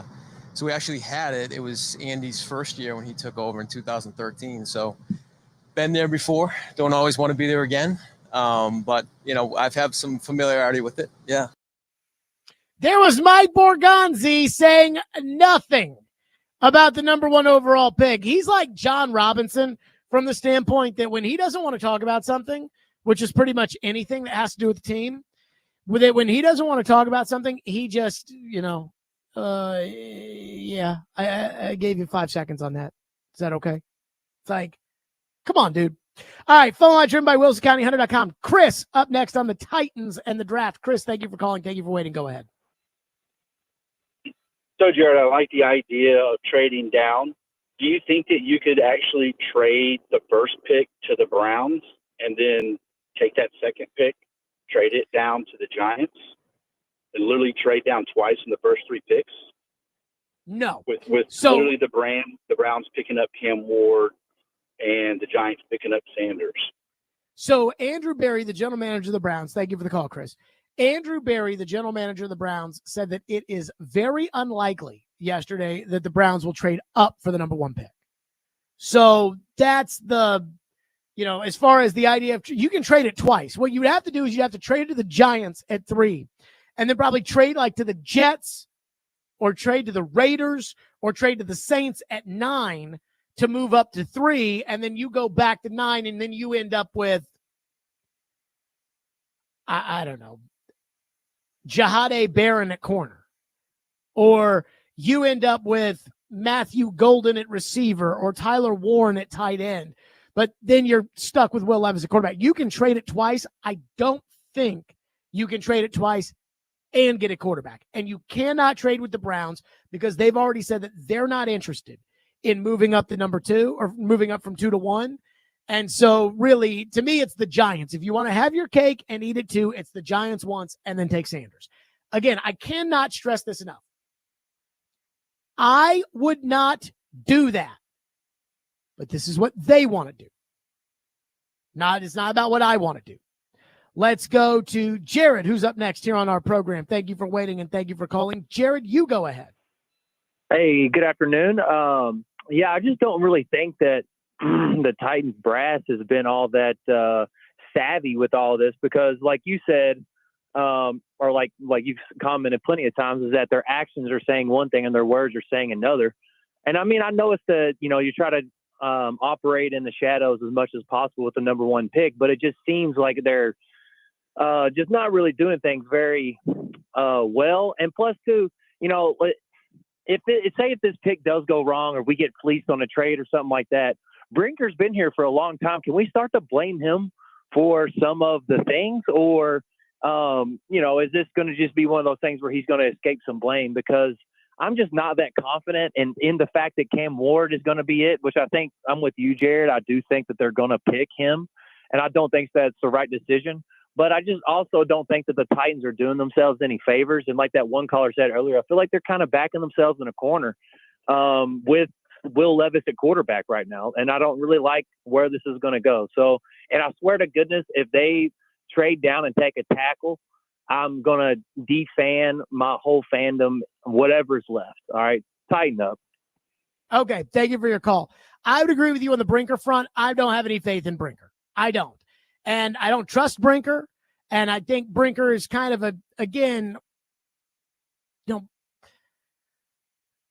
I don't trust Brinker.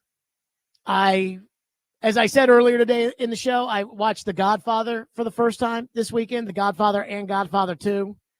And there's a lot about Brinker that I would have a hard time being all in on. He reminds me more of Tessio than he does of Clemenza, if that makes any sense.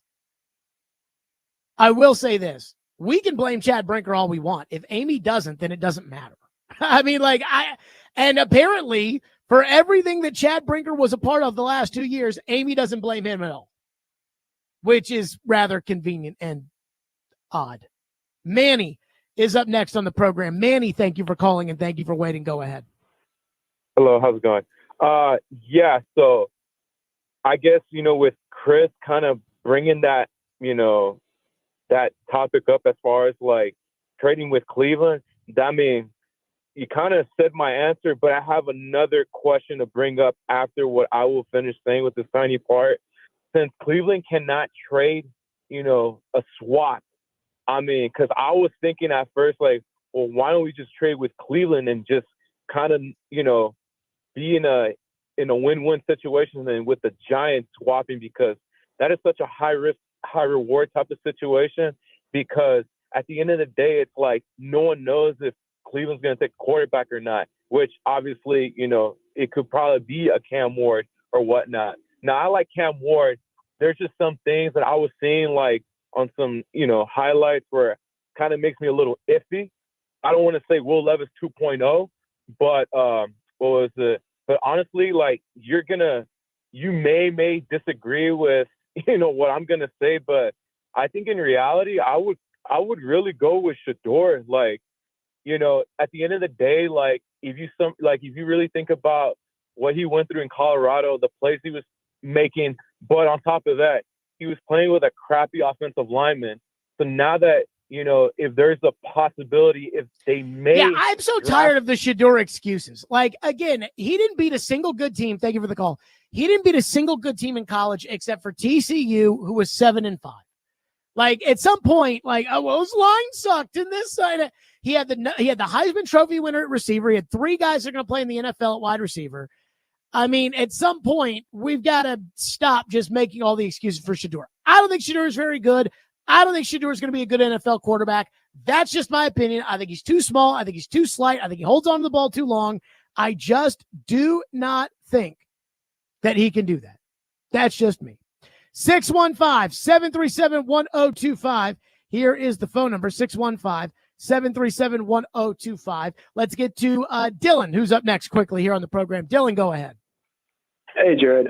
First off, I'm not a fan of UT. Like a lot of people, I wanted to see him do well. But that game, it was over from the jump yesterday. It was awful. It's like when Sonny pulls up to the toll booth and gets mowed down by the Tommy guns. They stood no chance. And I get last year they ran into Zach Edey and Purdue. They weren't going to win that game. But this felt different. It felt way different. If I were a UT fan watching that, I don't know how I would have felt.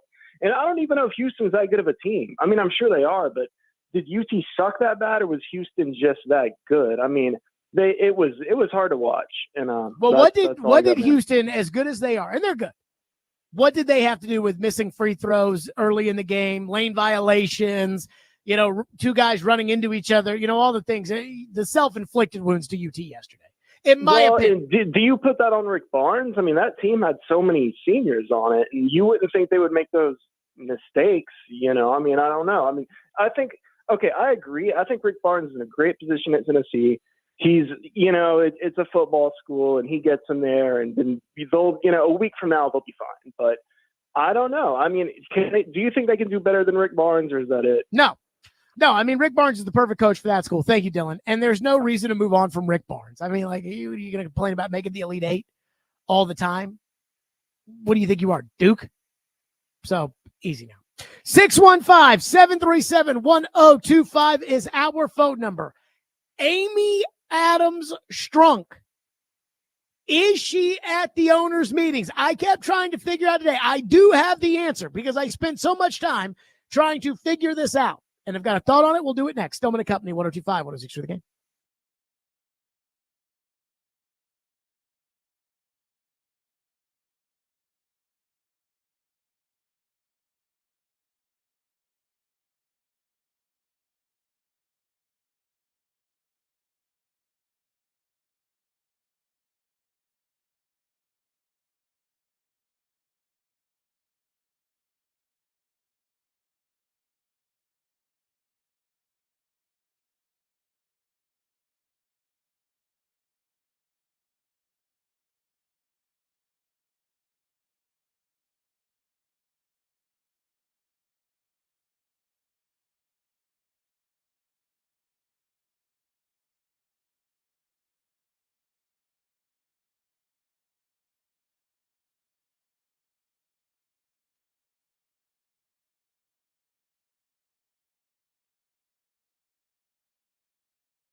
Stillman and Company, 102.5, 106.3 The Game, streaming live on Twitter, Twitch, YouTube, and Facebook Live. We are live from the Busy Bee Plumbing, Heating, and Air Conditioning Game Nashville studios. We are presented by the Southern Bank of Tennessee. So the NFL owners' meetings are currently going on in Palm Beach, Florida. Again, the coaches go, the general managers go, and most of, but not all, the owners go. Now, the coaches have to go. The general managers have to go. The owners don't have to go. And the reason that the owners don't have to go is because in the NFL, owners don't really have to do anything that they don't want to do. That's why Amy Adams Strunk never holds a press conference. Why? Because she doesn't have to. If Mike Vrabel had the option of never having to have a press conference, you know as well as I do, Mike Vrabel would never have a press conference. But the league makes it. So this morning with the owners' meetings and with a plethora of local media attending the owners' meetings, Paul's there, TD is there, I wondered, is Amy Adams Strunk going to the owners' meetings?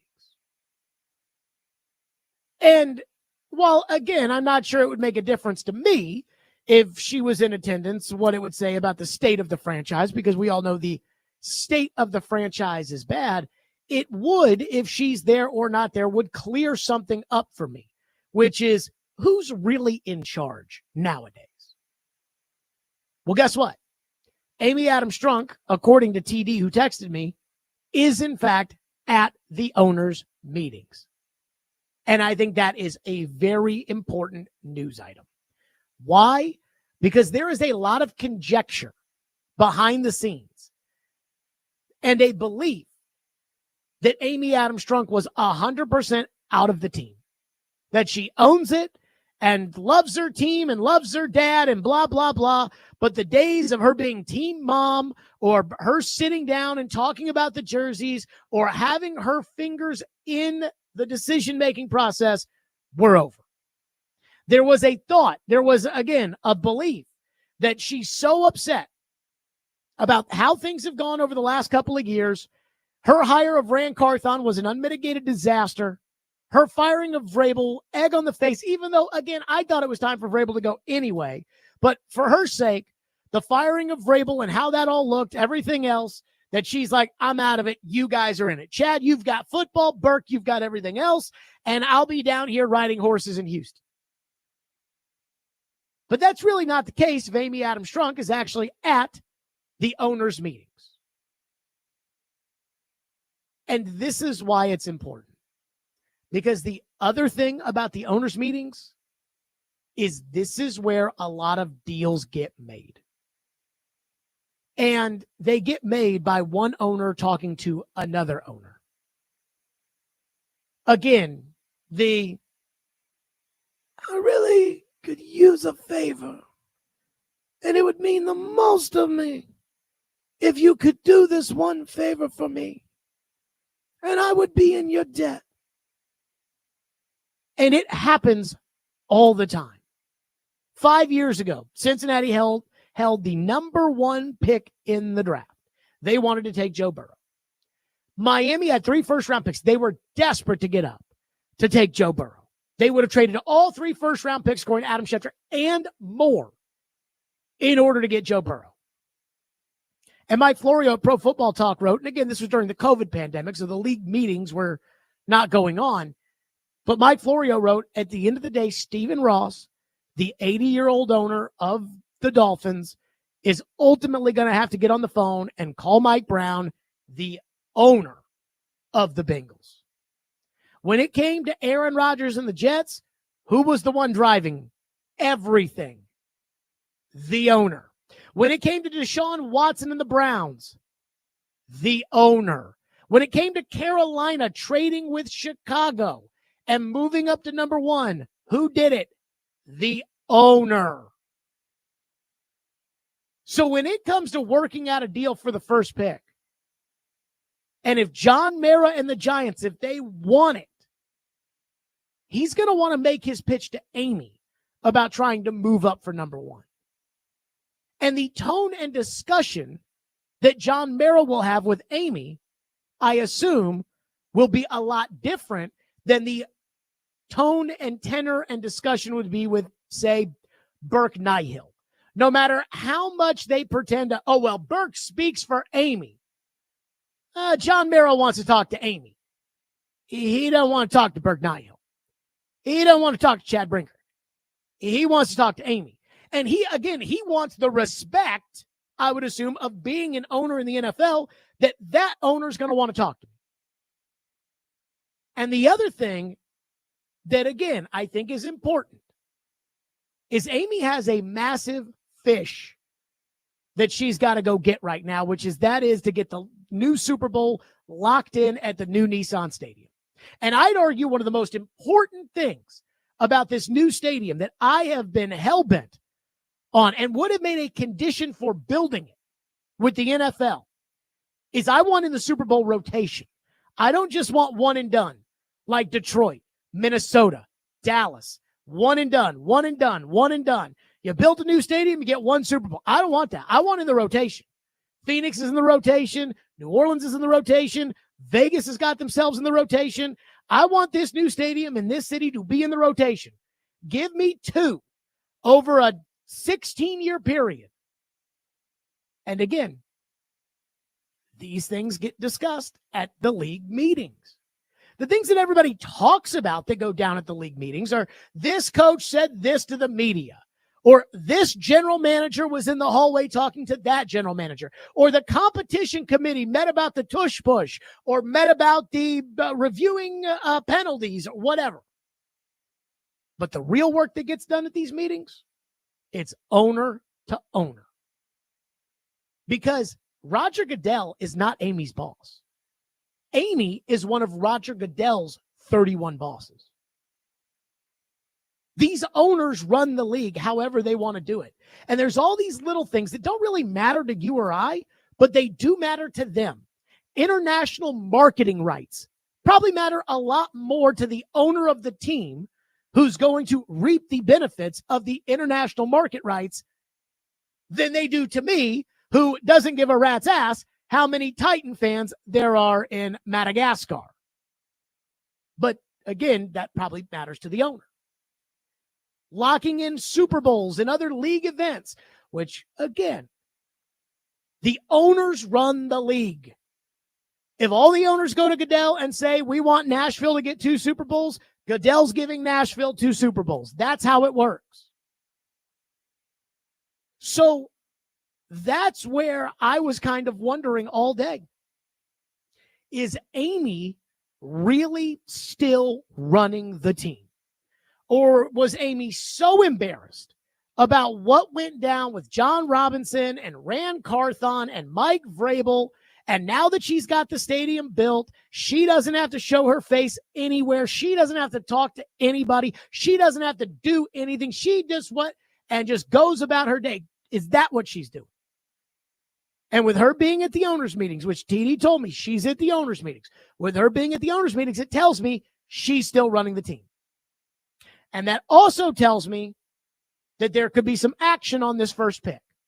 Because again, I think a lot of this stuff starts getting discussed owner to owner.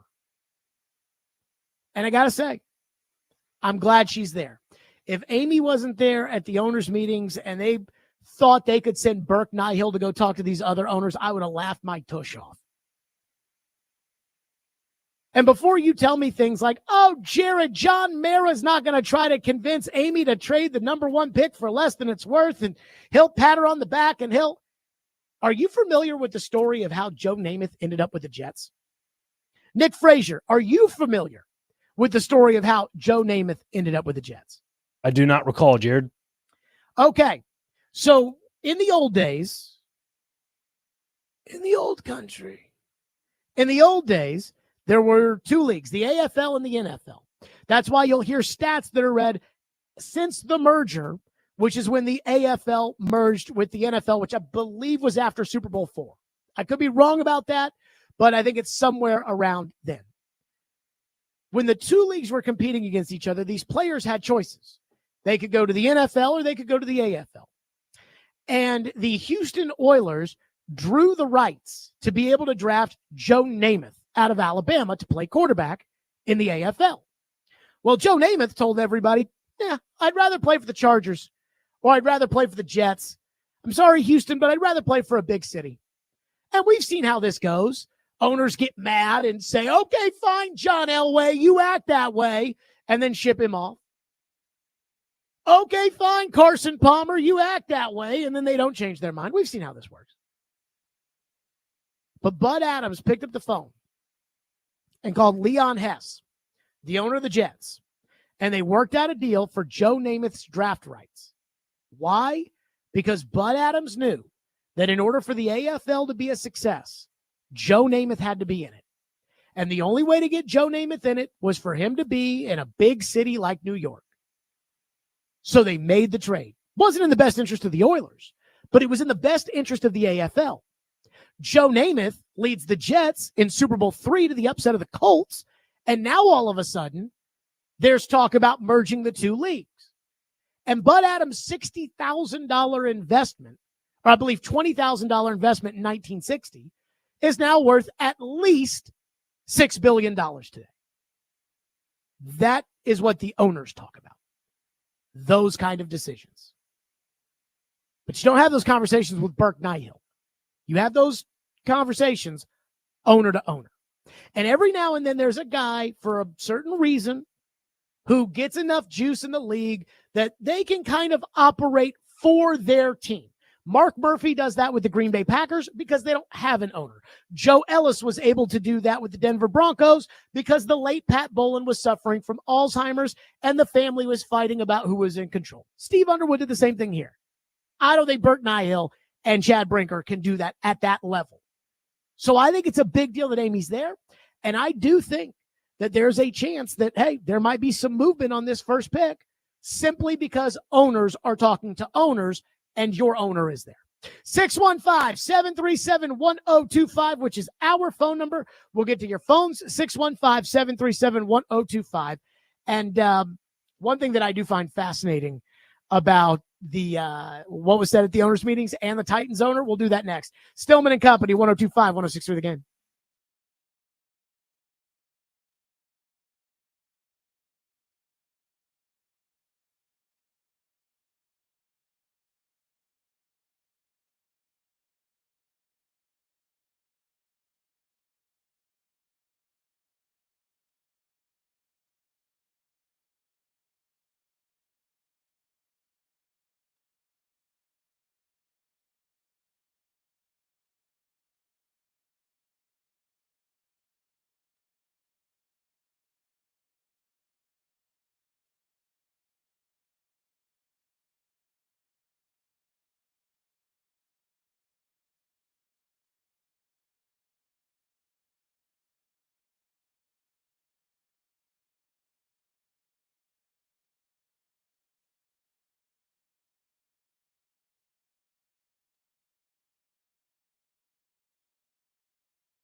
I imagine you've had lots of opportunities over those years to maybe branch out, take different jobs, interview for jobs. Why were the Titans right now the right move for you? It felt like it was the right time for me personally, and then for, just in my career, I thought it was the right time. I did a lot of, had a lot of great experiences in Kansas City, got to, win 3 Super Bowls at the time.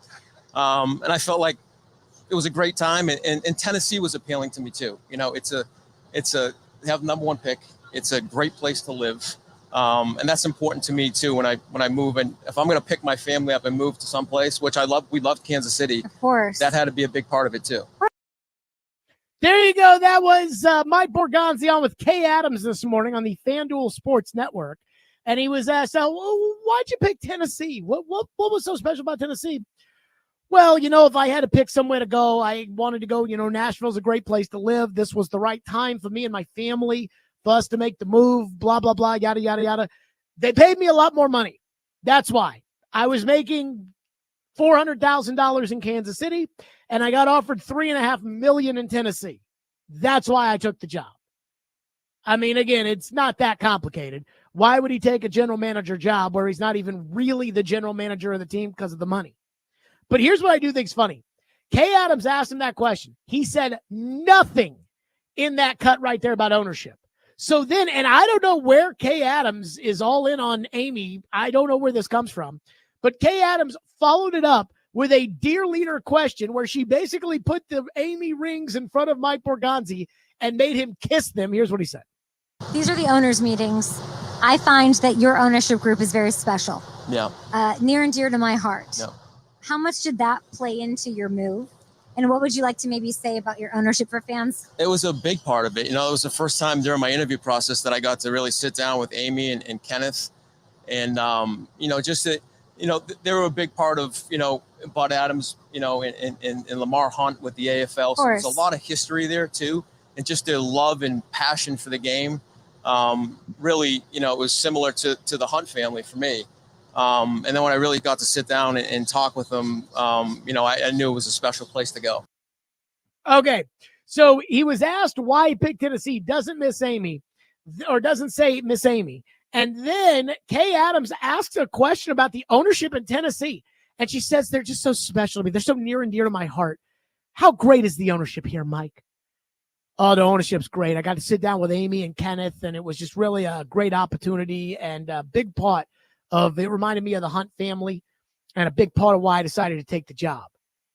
But it wasn't originally a part of why they took the job. And what's so special about Titans ownership? Kay Adams. Special because they're the only ones that fire a general manager when they're in first place? I don't know. 615-737-1025. So Indy Ben texts in. And our phone lines, by the way, driven by WilsonCountyHunter.com. Indy Ben texts into the text line and says, Jared, why do you keep getting your hopes up for a very unlikely trade down? All the signs and what other teams are showing us is that they aren't giving up what the Titans want. They don't want to mortgage their future, giving up a future first for the best quarterback in a weak quarterback class. Now, let me say this. I don't disagree with what Indy Ben is saying. I think that, again, if this were Drake May, the Giants would be begging you for that pick. And you would say no because you'd be drafting Drake May #1 overall. In this case, the Titans, by leaking it out to everybody that they're interested in trading the pick, probably have teams saying, look, we're not going to give you what we'd give you for an elite quarterback prospect. And yet, I think the Titans want to trade down. And they're going to try to play every media string and lever that is out there in order to try to have their cake by trading the pick and eating it too by getting a quarterback. And in this case, it could be Shedeur Sanders. Maybe I'm wrong. Maybe the Titans really do love Cam Ward and they're just not telling anybody for, I don't know what the specific reason for that would be, but maybe they really do love Cam Ward and they're going to draft him and he'll be great and blah, blah, blah. But it doesn't feel that way. And I will just say this for the record, Indy Ben, this was a topic I had on Sirius this weekend. I'm not farming their land. I don't care what the New York Giants do because I think those guys are bozos and that team's going to suck no matter what. If I were Joe Shane, the general manager of the Giants, I would make the trade. I would trade 34 and next year's 1 to move up to 1 to take Cam Ward. Why? Because Cam Ward's better than Shedeur Sanders, and I need, in order to save my job, I need a quarterback, and I don't just need a quarterback to win some games. Russell Wilson can win them 7 games this year. I need a quarterback that wins me games that I now have a hope and can sell my owner and my fan base that we're headed in the right direction. And we blew it with the Daniel Jones contract and not picking a quarterback then. And we blew it last year by not taking J.J. McCarthy or not taking Michael Penix or not taking Bo Nix. So what we're going to do is we're going to trade up for Cam Ward. We've already got Malik Neighbors. We're going to trade the pick. We're going to move up to number 1. We're going to take Cam Ward, and we're going to hope we win 8 games, and we're going to hope we can look in the mirror at the end of the year and sell to our fans and to our owner that we're making progress with a young quarterback. That's what I would do if I was the Giants, even if I didn't think Cam Ward was that good, because, again, it's really their only option at this point. Stafford, it would have been great if they could have found a way to get a deal done with the Rams and moved up, but Stafford was never going to go to the Giants. So you have to make your luck with Cam Ward. The Titans aren't in that same desperate spot. Let's go to Mark, who's up next here on the program. Mark, thank you for calling. Thank you for waiting. You go ahead. Yes. It's obvious that Chad and Mike have been undoing the doings of Rand Carthon. You know, moving JC to right tackle, getting an actual left tackle, Kenneth Murray trade, cutting Cheeto. So I think the grand finale of the Rand Carthon era send-off is going to be Mike using his relationship with the Chiefs and getting our third back in the Legarius Sneed trade. Now, I don't know how you feel about trading to the end of the second round to acquire that pick, and it'll probably take more than just that third round. I just wanted to get your opinion on that. Yeah, I mean, I think you're getting a third rounder in next year's draft if you trade down from 35, which, again, if you're focused on the next 3 drafts, then that's fine. I think you're probably more likely to do that than you are to get a third by trading down early in the second round here. But I will say this. I do think that if you trade down far enough in the second round, you could maybe pick up a third in this year's draft. I mean, that's not crazy. The problem is we don't know who's going to be available at 35. And there might be a player available at 35 that is too good to pass on. Last year, the Patriots traded down from the top of the second round with the Chargers, and the Chargers used that pick on Ladd McConkey. The Patriots used their slot that they traded down with in order to draft Jalen Polk. Well, Ladd McConkey is good, and Jalen Polk sucks, so that probably, in the end, wasn't a very good trade, one way or another. 615-737-1025, which is our phone number. We're to your phones, 615-737-1025. I do have a quick UT Vols take after yesterday that I want to get in, so we'll do that next. Stillman and Company, 1025-1063 The Game.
It's tough, obviously, because as as badly as we all want it, it always hurts if you don't get it all. But I do know this: that this team gave us every possible thing they could every day in practice. They represent the University of Tennessee the way we want it representative. And again, I can only count it as a major blessing from God that I've got to spend the time I have with these two of these guys for 4 years, and then Jordan for the last 2, and the other guys in the locker room with the transfer portal. Some of them never been through this, never been part of the NCAA tournament, came in, bought into their role. Our walk-ons did an incredible job this year, being down to 9 scholarship players and someday only having 8 guys in practice. Again, we talk about a team, but this group truly did, and it's overused sometimes, but they really did become a family, and they cared about each other, and they fought to the very end for each other. Okay, that was Rick Barnes yesterday. Boy, what a nice, likable guy Rick Barnes is. And for whatever reason, I don't know what happened to them yesterday, but for some reason, he just can't win the big one in the NCAA tournament. And I think there's something about people that just don't. I listened to Joe Rexrode this morning talk about the bigs that Houston had that Tennessee doesn't have, and how that hurt them, and how that, I'm like, Tennessee cracked under the pressure. That's what happened. They were so excited, so over the top about making it to the Final Four. It wasn't like they counted their chicken before it hatched. It was that they were so excited to watch the chicken hatch that they came out tight. They cracked under the pressure. They choked. That's the story of the game. And Joe got all mad at me today. And I don't know if it's because he's such a basketball Benny, or if he's one of these people that just, they like Barnes so much. I like Barnes, but that they just like him so much that they can't say, like, yep, Barnes has got a serious problem. I don't know what it is, but he's got a serious problem. So Joe got all mad at me and sent me a text saying both can be true. Roster construction can be an issue, and they didn't come out and play well. But you're just yelling and screaming saying they choked. Great analysis, Jared. That's the analysis. They choked. That's the analysis. That's what happened. Let me ask you this. In 2008, if you remember, when Memphis lost to Kansas in overtime of the national title game. You guys remember that one, right? And Memphis had this big lead, and then Memphis couldn't make a free throw down the stretch, and Kansas came back, and they won the game. What does everybody remember about that game? Memphis choked. We never talk about the fact that Joey Dorsey fouled out of the game, and Joey Dorsey was kind of that big enforcer in the paint for Memphis, and that if John Calipari had just paid somebody else on top of Joey Dorsey to play in the post, then maybe they would have won that. No, they choked. That's the story. What happened to Tennessee? They choked. They were down 25-8 at one point. It's okay to admit it. You know, again, I understand not every coach, not every GM, not every player, they're going to want to come on the show. Jeffrey Simmons, for instance, is over here on Instagram making up things I didn't say. And they're doing it. They won't just jump on the show because they're mad because we talk about what it is. And I accept that, and quite frankly, don't care that much. It is what it is. But the reason I say this is because I truly believe that the most important thing is to be fair. And when it comes to Rick Barnes, I like Rick Barnes. I would love to have Rick Barnes on the show. Maybe not anytime soon, but like when it really matters. But Rick Barnes has to know, like, hey, man, we're going to have to talk about the choking thing. I think you're doing great, except the choking thing. And it's okay to admit that. All right, back to your phones on the Titans. I just wanted to throw that out there. Again, my thought on the game yesterday. I sat down to watch it. I was very excited. I was rooting for UT. I was hoping that Tennessee would be in the Final Four today. I really was. And 5 minutes into the game, I knew it was over. Once Jemai Meshack started missing free throws, committing lane violations, I said, yeah, it is what it is, which is unfortunate. One texter says, screw Cam Ward, draft Travis Hunter. That comes from Brandon in Mount Juliet. That's what I believe when you could still sign Sam Darnold to play quarterback. Now that you can't do that, I'm not sure I necessarily feel that way. Again, at some point, we have to discuss who's going to play quarterback for the Titans. And it is not going to be Will Levis, no matter what Chad Brinker says. You know, I think we should have a discussion about this because the Titans seem to get very mad anytime that we call them out for lying. When we say, oh, that is a lie, people over there get very mad. They said that the uniforms last week, it was about Titan blue and our fans wanted this. And I said, that's a lie. And people got mad at me. And then the Athletic said the reason the Titans are going to the light blue is because the Texans want to start wearing the light blue more. And Amy Adams Strunk hates the Texans because of the war between the city of Houston and her father. And so she's saying, screw you, I'm going to wear the light blue jerseys. Again, that's something I can get behind. But the original meaning in the Jim Wyatt story could not have been further from the truth. Well, let's remember this when it comes to Chad Brinker, because he's sitting here telling people that Will Levis might be the starting quarterback this upcoming season.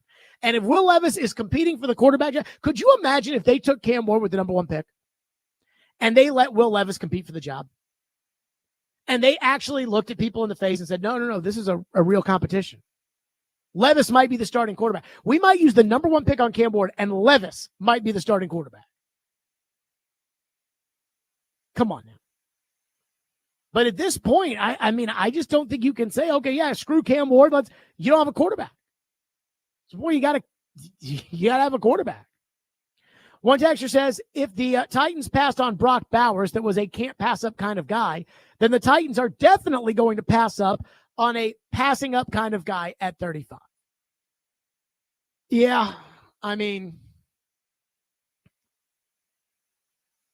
I've always figured out in life what happens is, and I wish I knew this when I was in my 20s, more so than anything else.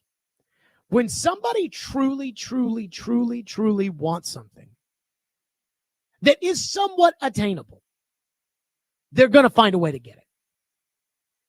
Now, that doesn't mean that that's going to be the best thing in the world for them, but they're going to find a way to get it.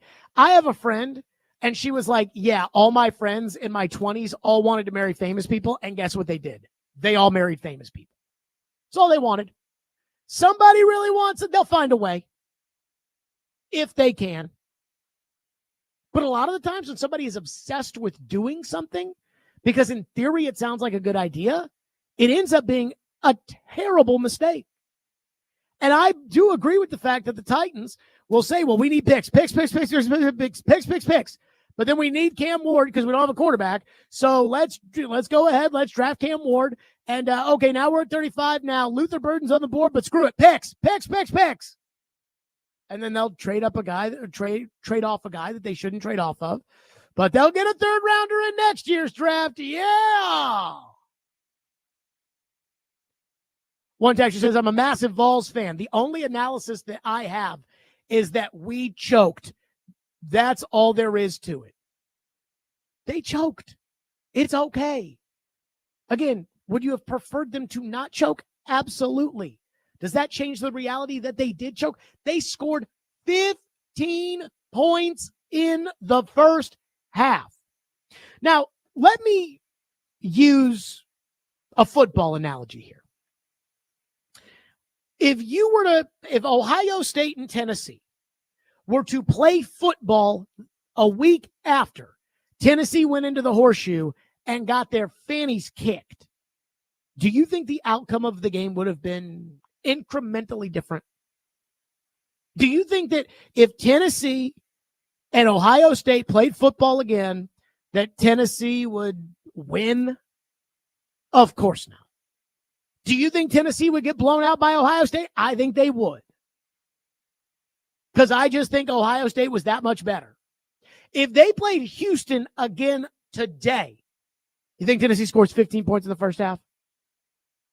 No. They choked.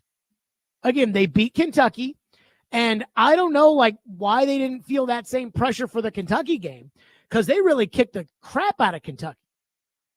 I don't think they got ahead of themselves. I don't think they overlooked Houston. I don't think they did anything like that. Those guys, Ziegler and Meshack and Gainey, they have way too much experience to be overlooking a number 1 seed in the Elite Eight. I think they just ran into quicksand. Their first couple of shots didn't go down. Houston was basically doubling Chaz Lanier, and all of a sudden they started panicking. And it blew the game for him and probably blew the season for him. So, I mean, again, I hope that you guys can understand. I'm not saying they choked as in like a ha, ha, ha, ha, they choked, which is something that over the years I have done and I have enjoyed, especially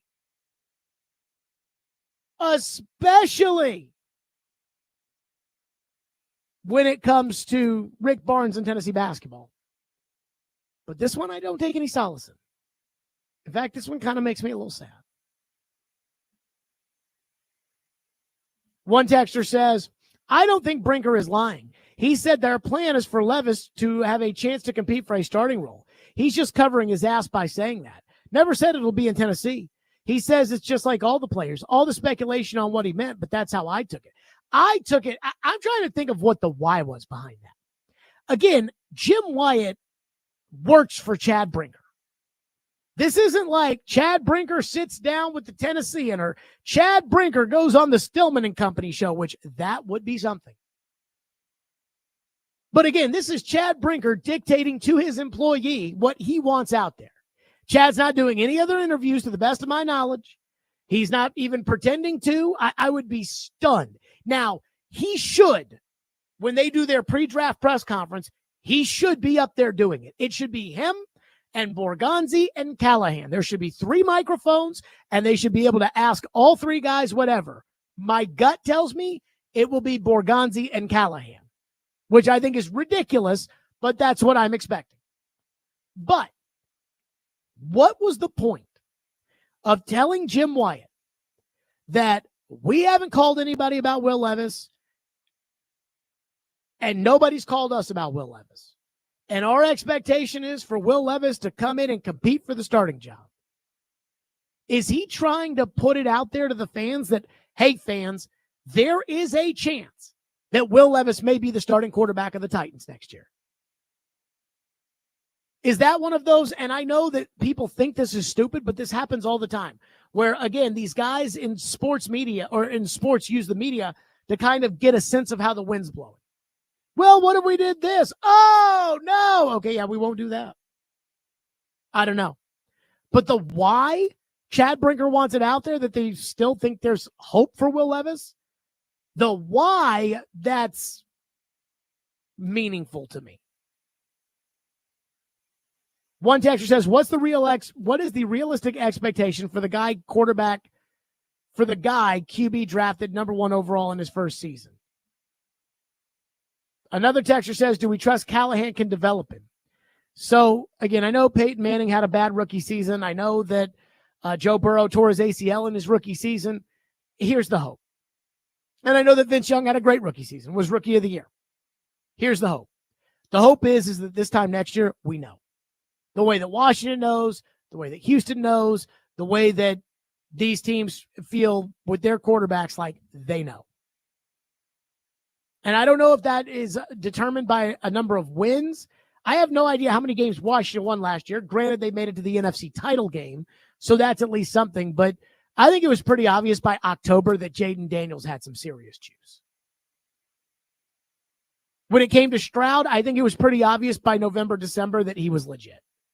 They played a game against Tampa Bay where Stroud absolutely lit it up, and then he followed it up with an even better game, and they beat somebody good the next week. And it was like, okay, this guy's for real.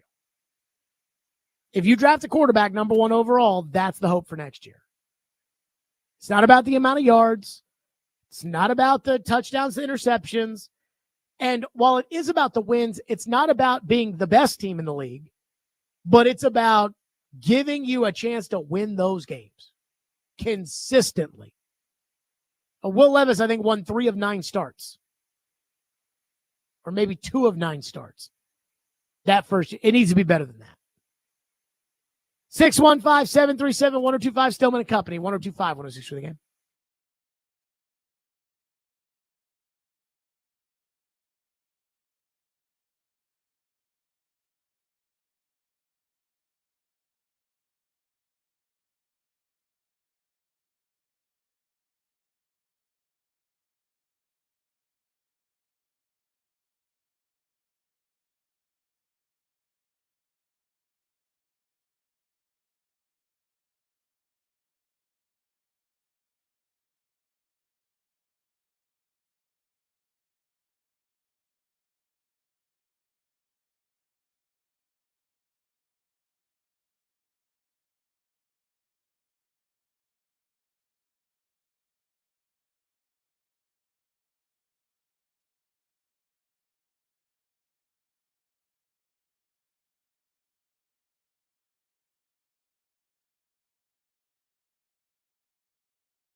It's hockey night in Smashville. Walk over to Yossi. His one-timer, he scores! Bringing you the keys to victory and the latest storylines surrounding the Nashville Predators.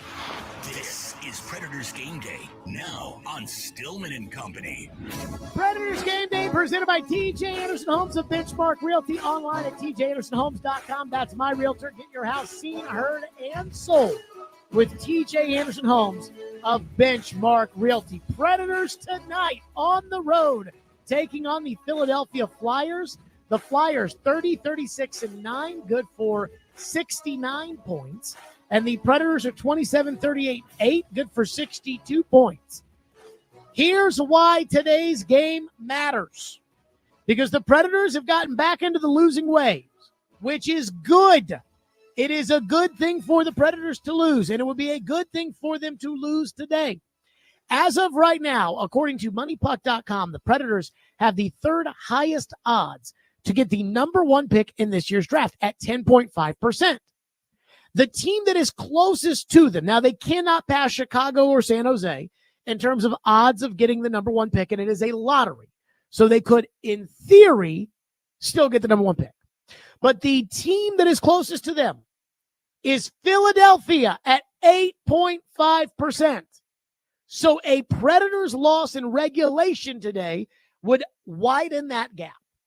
And the most important thing at this point is to get as many ping pong balls as possible to hopefully end up with one of the top three picks in the draft. I am skeptical that the Predators will actually end up with one of the top three picks, but it is one of the single most important things. Tonight's game is at 6 o'clock from the Wells Fargo Center right here on 102.5 and 106.3. The game, Max will have the call. But again, I am just looking at the ping pong balls. Anything else that happens, I thought that Blues game on Thursday was perfect, where they were so close. They almost scored to tie it at the end, but they didn't end up going to overtime, and picking up a point. They certainly didn't go win the game, which at this point, don't want that. They lost. The other thing I find fascinating is I do want to see this Michkov, who they drafted in the first round a couple years ago, Philly did, because he might be a big-time goal scorer, which is what the Predators are going to need to draft this year one way or another. So Robbie Stanley will have the pregame show. That is coming up next. Again, with all the ping pong balls and everything else, I'm scared the Predators will get screwed in the lottery. They could, though, end up with the number one pick. Either way, good for me. The Flyers have won 2 in a row. The Predators have lost 2 in a row. Let's see if they can make it 3. Robbie's got the pregame show. That's next. Max and Hal will have the call tonight at 6 o'clock. That's it for us. Stillman and Company. We'll see everybody tomorrow, too.